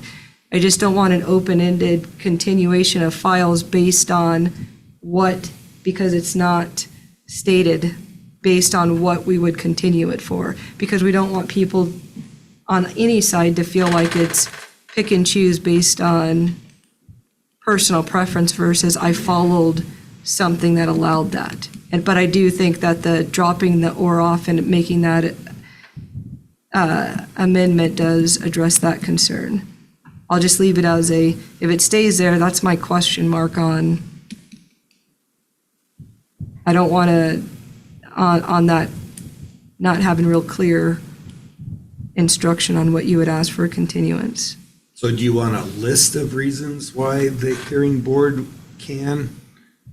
I'm not quite sure what you're asking. Well, that's what I'm the one asking the question of what is it that you would be asking for a continuance on because in this, you're telling me that I'm asking as a hearing board, I'd be asking for additional information. What's an example? And Commissioner Domke gave an example of, well, I'd like to have you to get an updated will serve letter for this.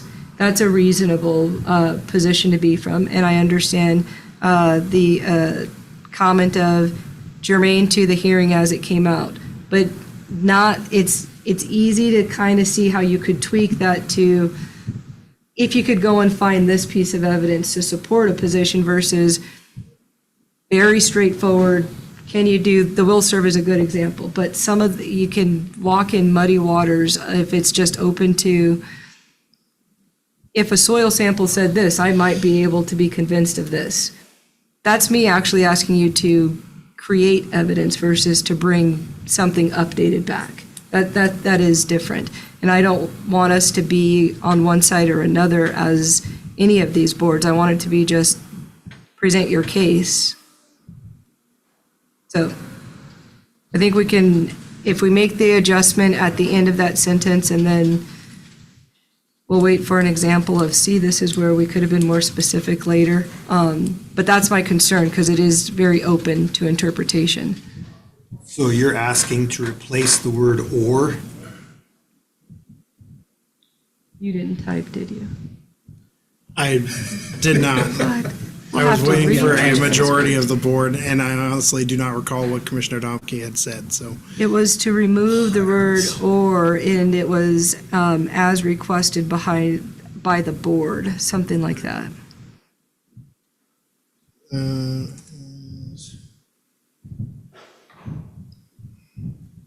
As requested by the hearing body.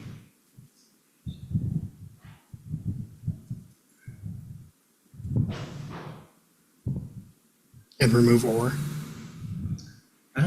I think or should still go Yeah, I at don't, the end with yeah, because it's. because then you there's got four deny is choices. the last You can option. do 1, 2, 3, Yes. or 4, I agree. right? You can't Yeah. do and. And for a little bit more clarity, do you think it'd be helpful where it says, or the receipt of additional information pertinent to the existing record? To say that we're not trying to go outside, like we're not trying to pull in something completely different. We're just trying to validate what's already in the record. It's something that's updated or clarify something that's already in the record. Versus I've got this whole new angle I'm coming at.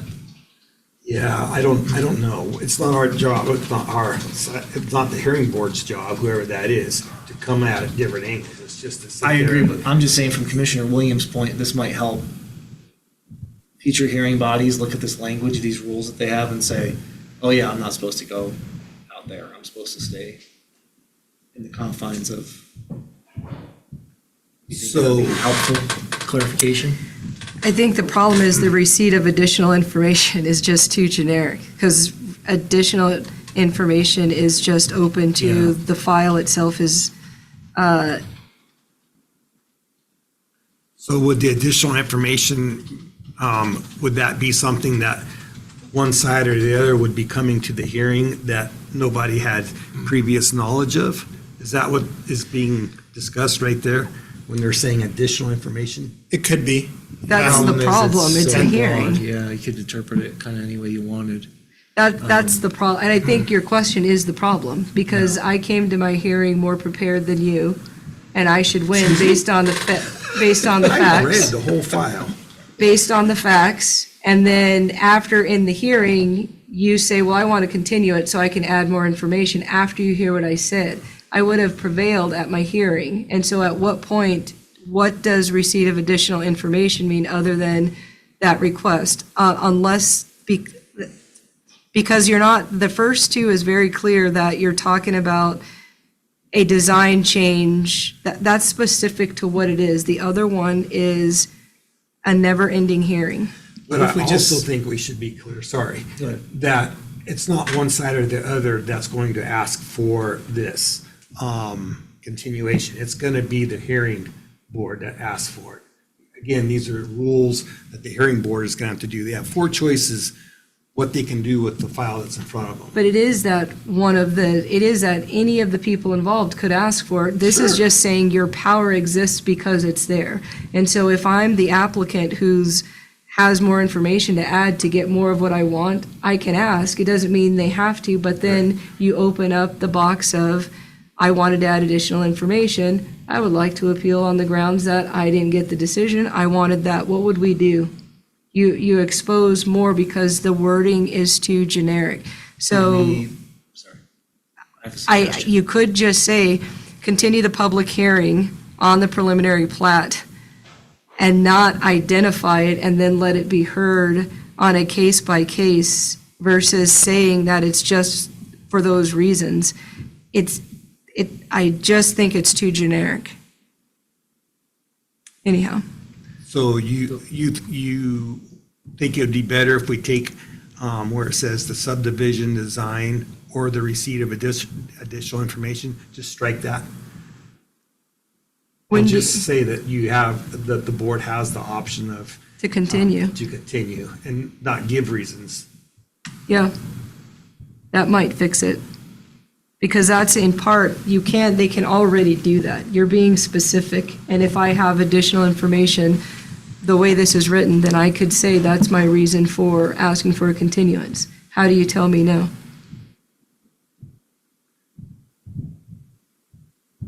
If you're the governing body, If you're the governing body. yeah. So that could be the planning commission, it could be the hearing examiner, right? Yeah, and then when the other side sees your information, then they say, oh, I didn't know they were gonna go and get that. I want a continuance. But I have but they- additional they don't have- information. They don't have the right to ask for a continuance. Well, they Yeah, have they the right would. to ask. They but can we- ask. But the They hearing can body has ask. the right to deny. They could deny it and they could still ask. Yeah. Well, so, again, the way I'm reading this is it's instructions for the hearing body. By what would you deny the appeal? Why would I deny an appeal? How would you deny the appeal Or the request. of the request if they have within their power Who? to, The hearing if the body. hearing body has the power to continue the hearing Right. for receipt of any additional information, and they say, no, I don't want to continue it. It And says no. the governing body can say no, right? Governing body says no. And then they Okay. appeal it to the board to say the governing body refused to continue this. I had additional information and the governing body had the ability to give me a continuance. How do you not hear it? If you gave an open-ended, you can submit information and have a continuance. So the hearing body can request a continuance. Why would they appeal? She's No. saying, I'm not tracking so, you. no, if I'm understanding correctly, just try to reword it.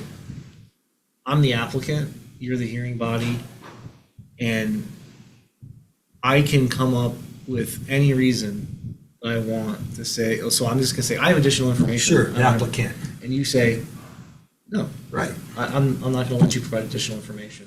right. But because that language is there right now, I can point to that and say, I'm going to appeal because why did you deny me the ability to continue so I could bring you additional information? That says I can bring additional No. information as allowed. And that's how I read it different. Yeah. That does not say the applicant can bring additional information. That says the planning body, the hearing You guys got me all going now. Right. This is instructions for the hearing body. No, The it hearing says body can receipt. request. Receipt, it can be continued for receipt of additional information. Okay, so you're saying that as an applicant, if you bring additional information? That's that- where I think the additional language as requested by the hearing body confines it to only if the hearing body requests it. Yes. However, if we did pull it all the way back to just say, continue the public hearing or deny, then it's totally up to the hearing body how to handle. I'm fine with that. Just get rid of the design or the receipt of additional information. Yeah, because if Strike I'm that. hearing Commissioner Williams correctly, by not adding the reasons for, we're just leaving it open to the hearing body and we're not giving arguments to an applicant or to an opposition body to try and win an argument about you did or didn't choose to continue the hearing for the right reason. Right, so if we just make it say, continue the public hearing on the preliminary plat pending changes to be made in the application.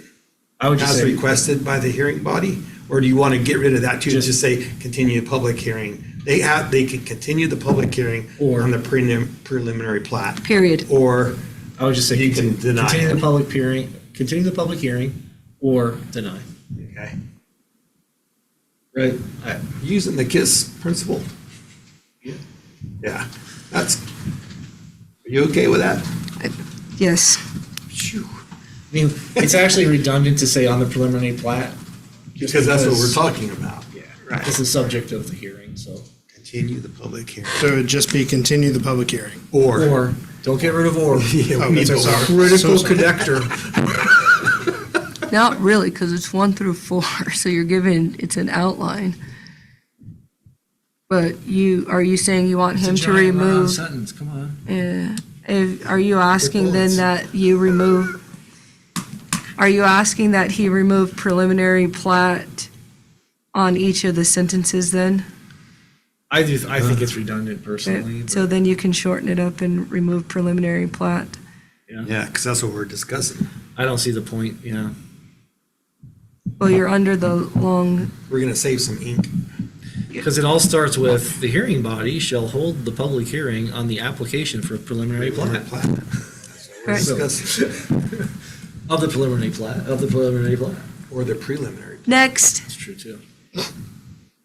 Oh, and I'm going to move on. Okay. That was a good discussion. So, we were down to page 15 at the top. H is changed to D. Back to modifying the hearing body. I was changed to E. This is a change to say that the preliminary plat should be valid for a period not to exceed 3 years, where it's currently 2 years. And then we have a reference to extension requests.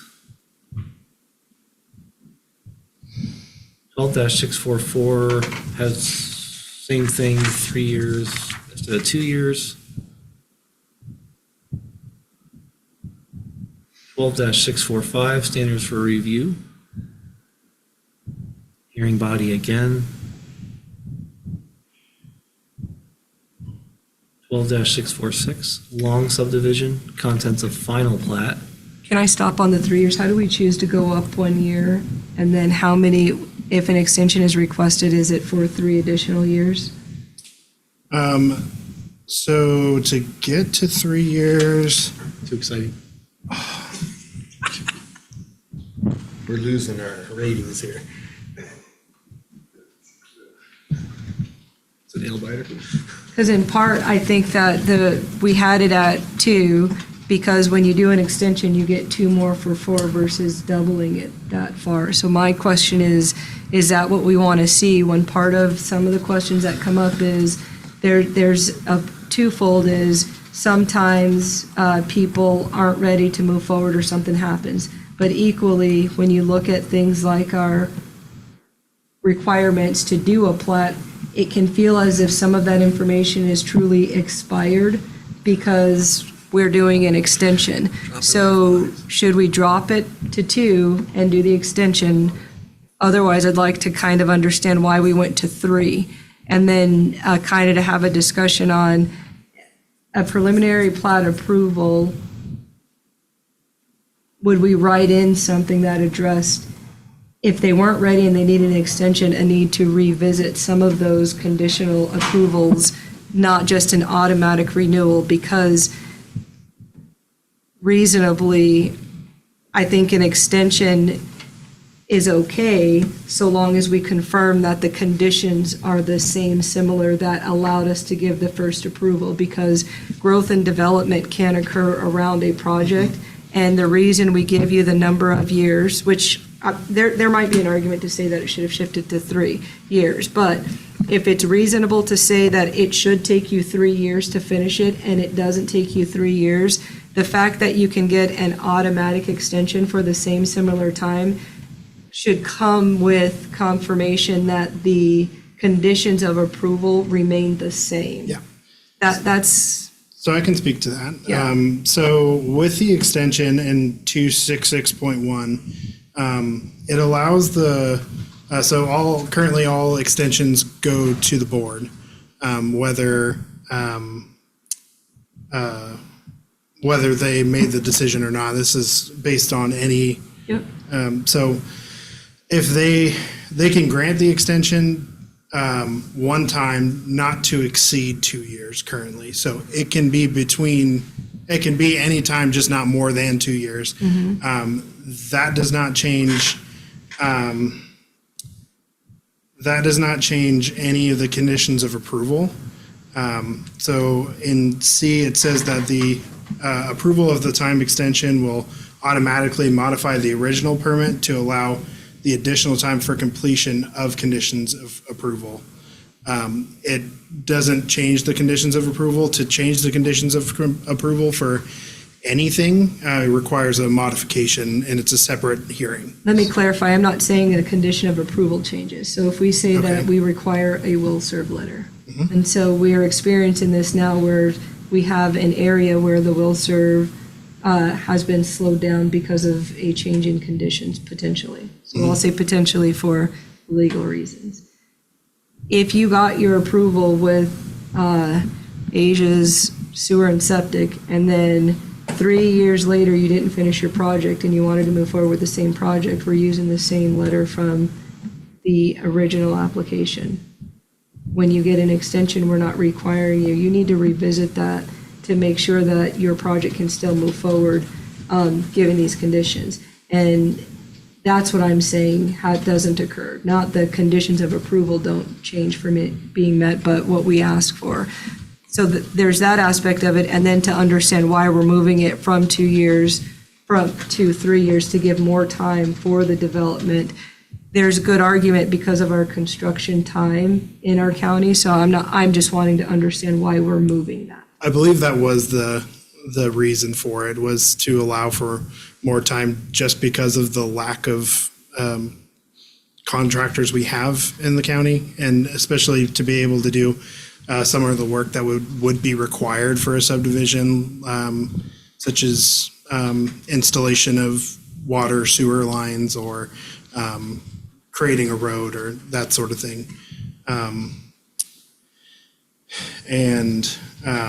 Sometimes we deal with other entities too. That is outside the scope of the developer. Has nothing to do with it. Entities. And the improvement plan was to follow the preliminary plat, because that's where it sits now. So an improvement plan, if, say, there was a bond or a letter of credit or something along those lines that the applicant submitted to be able to construct those improvements, it would give them the same amount of time as if they did not bond for those improvements and they were building the improvements as they go, rather than what the bond allows to record the plat and build the improvements as they go. Because on some of these, I'll say that the part of the first, my questioning also on the time is, in theory, the project should already be underway. Otherwise, the additional 3 is a placeholder. And that's part of some of the concern of, are we doing a placeholder of expansion without doing it? Or are we actually starting the project? Which, you're right that at the time of extension, the board will see where are you at with the project. and why do you think now would be a reason versus not? I just was curious on the increasing the number of years on it. Yeah, and it is a may, it's not a shall. No, The board yeah. has the option to extend or not. It does, but it also gives a preliminary plat an additional year than what it had before, and I was wanting the conversation to specifically say, well, we're increasing the number. Because we have areas within the county at different cities and neighborhoods where you actually have to complete your new construction within a year based on some ordinances, and HOAs actually sometimes even do that. So that's why I wanted to know why we were increasing the amount of time. But I could see the argument. I know we have short construction periods, so. Let me double check to see if this was changed in this previous amendment that we just went through, and that probably would be the reason why. Let me see. Yeah, the other thing in my mind is depending on when approval occurs. So if approval happens mid-construction season and you don't have the full construction season of that year, it can really throw off how much you can complete depending on when winter arrives and all those factors. In addition to that reality that you mentioned that we already have a short construction season as it is. And things don't start as soon as you get approval. You get approval, then you have to bring in your excavation companies and your utility companies, and they're like, oh, sorry, we're 6 months out. All your You mobilization. can't plan that because you don't know if you're gonna get approval or not. Right.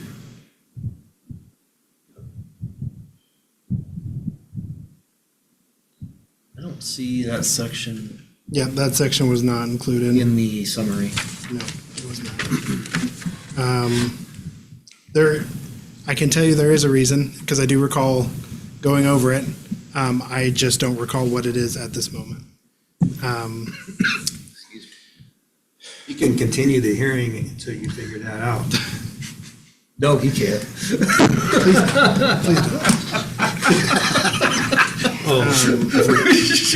Oh, you lost her. There go, you getting a granola bar? Oh my God, I could.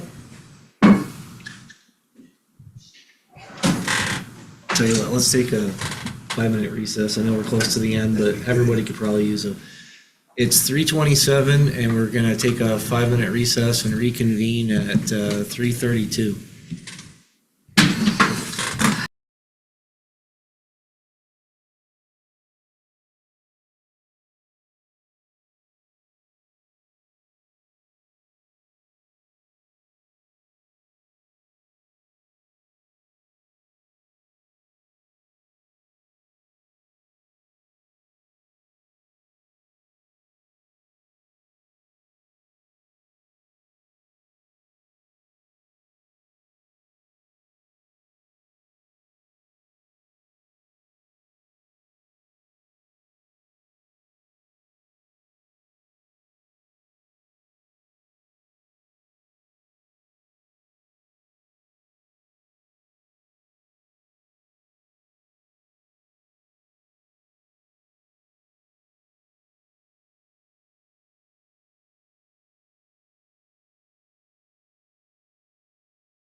We're back. It's 3:35, returning from recess.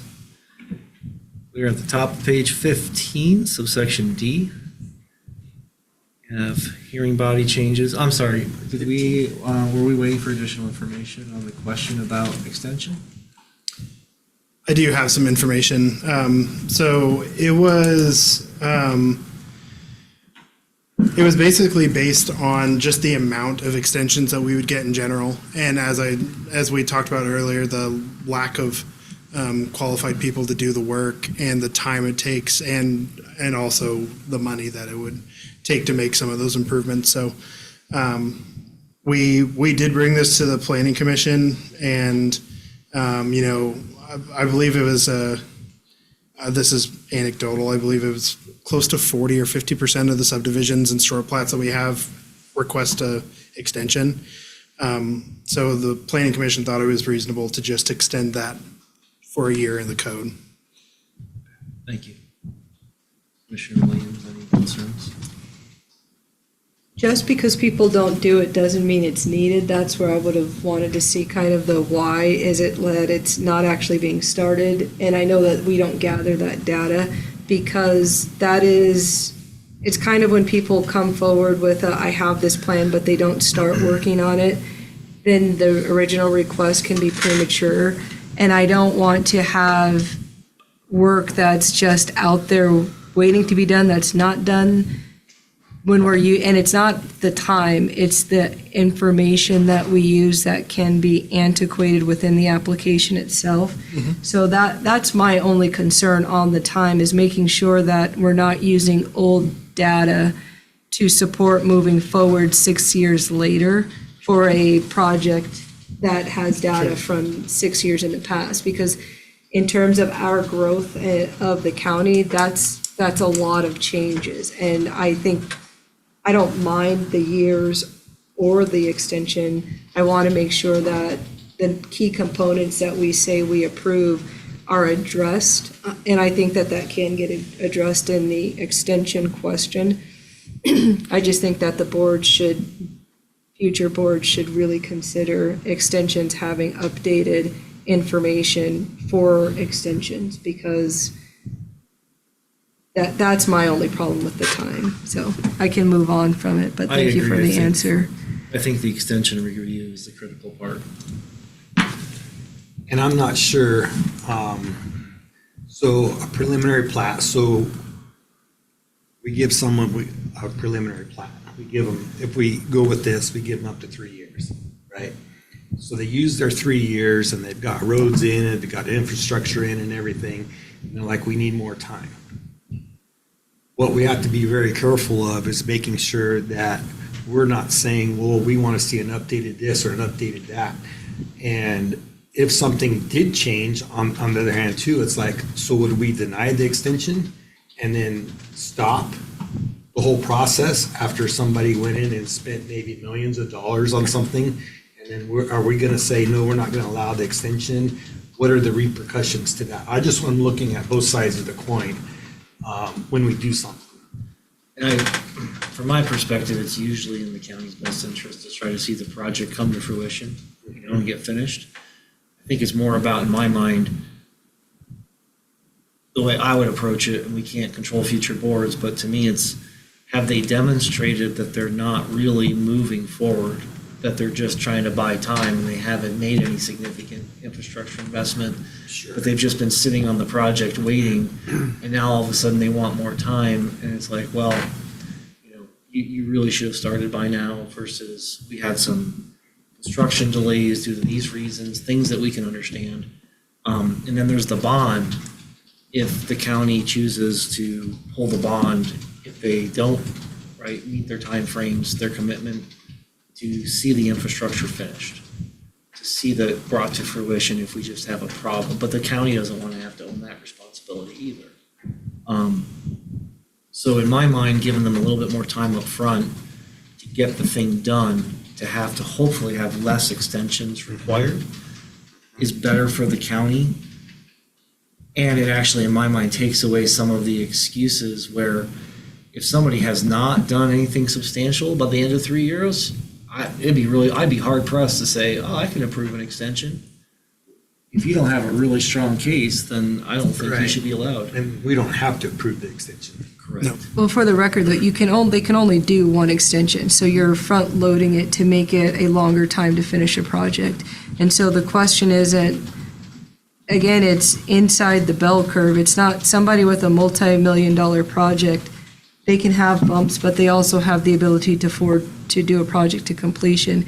There have been projects where it comes forward and little to nothing is done because they hit a financial gap in something, and they want to complete the project.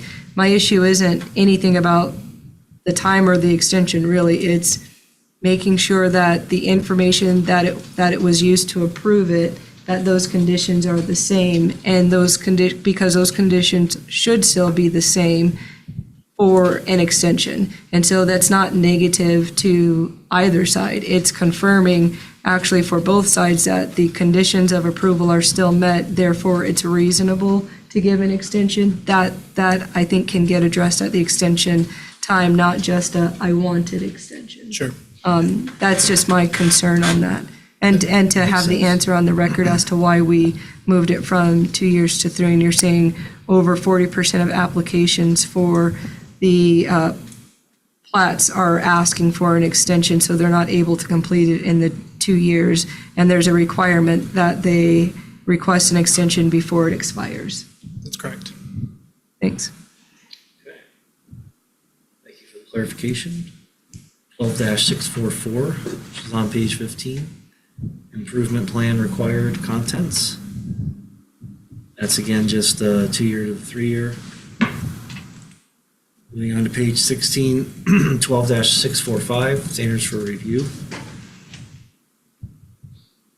Hearing body is the main change.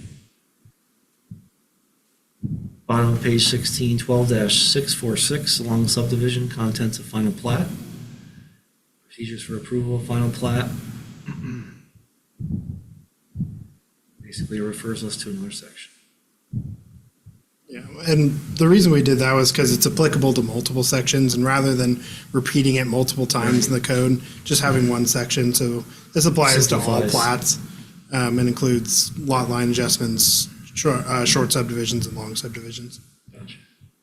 Page 16 and, 17, and 18, where we strike that information and it goes into one consolidated location later on. Page 18, it was stricken, 19, 6.5, short subdivision, 12-650, contents of application.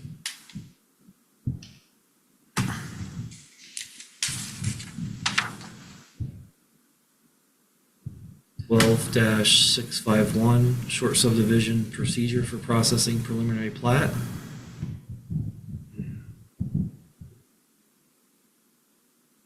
Which goes into page 20.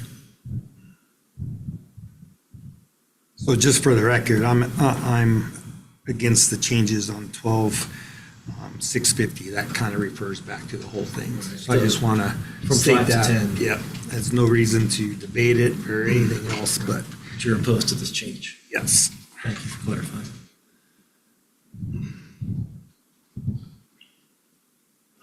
Moving through page 20 to page 21. 12-652, short subdivision, contents of final plat, procedure for approval of final plat. Same idea, we're going to reference one location for that information. Subchapter 6.6, final plat. 12-660. Final plat contents, so this is where that information finally comes to fruition. And that's the same, the same there's no language. change. Yep, Yep. it's just some, Just we're just moving relocated. it. 12-661, endorsements to be shown on final plat, also no change, correct? Yep. Same with 12-662, procedure for final plat review. Just relocated that content. Mhm.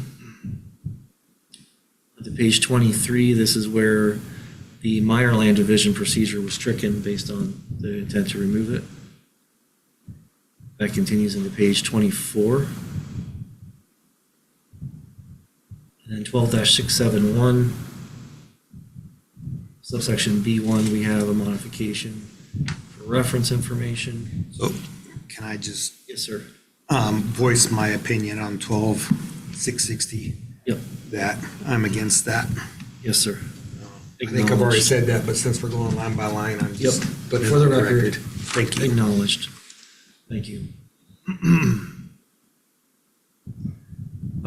And then the same for 12-661. Yes, sir. Acknowledged. So we are into 12-671, applications for adjustment of lot lines, minor notational changes. We have some reference modifications. Page 25, 12-673, final plat lot line adjustments, notational changes to be drawn, time for filing and signing. And that's been referenced, as we were talking about before, to 12-6.6. Then into definitions, 12-818, under definitions R, remainder. It's been moved into, So this is actually a new definition because we don't define what a remainder is. A remainder has always Okay. anecdotally been 20 acres or larger from a subdivision. So if somebody has, say, 100 acres and they do in an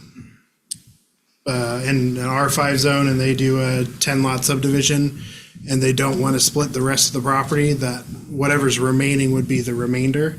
And it would have to be created through the same way as a waiver of land division. So it's just a way to legally create a parcel that would be otherwise exempt from platting.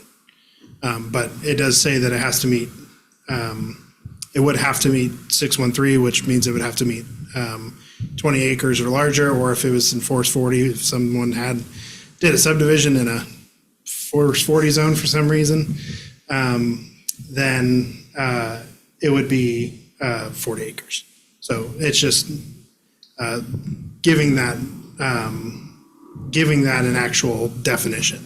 have some real legal requirements to define the remainder. Okay. Thank you for clarifying.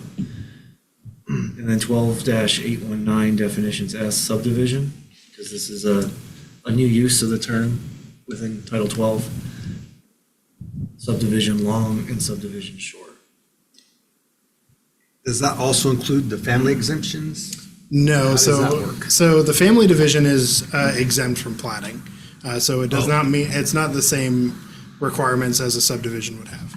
And I believe there is, so in, let me, Divided Yep. land, but it's not a subdivision. so So it's in, unplatted.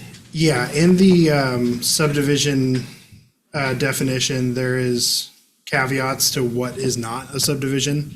And in letter I of that, it's land divisions which are exempt under 12-613, which covers the family division. Okay. Good clarification.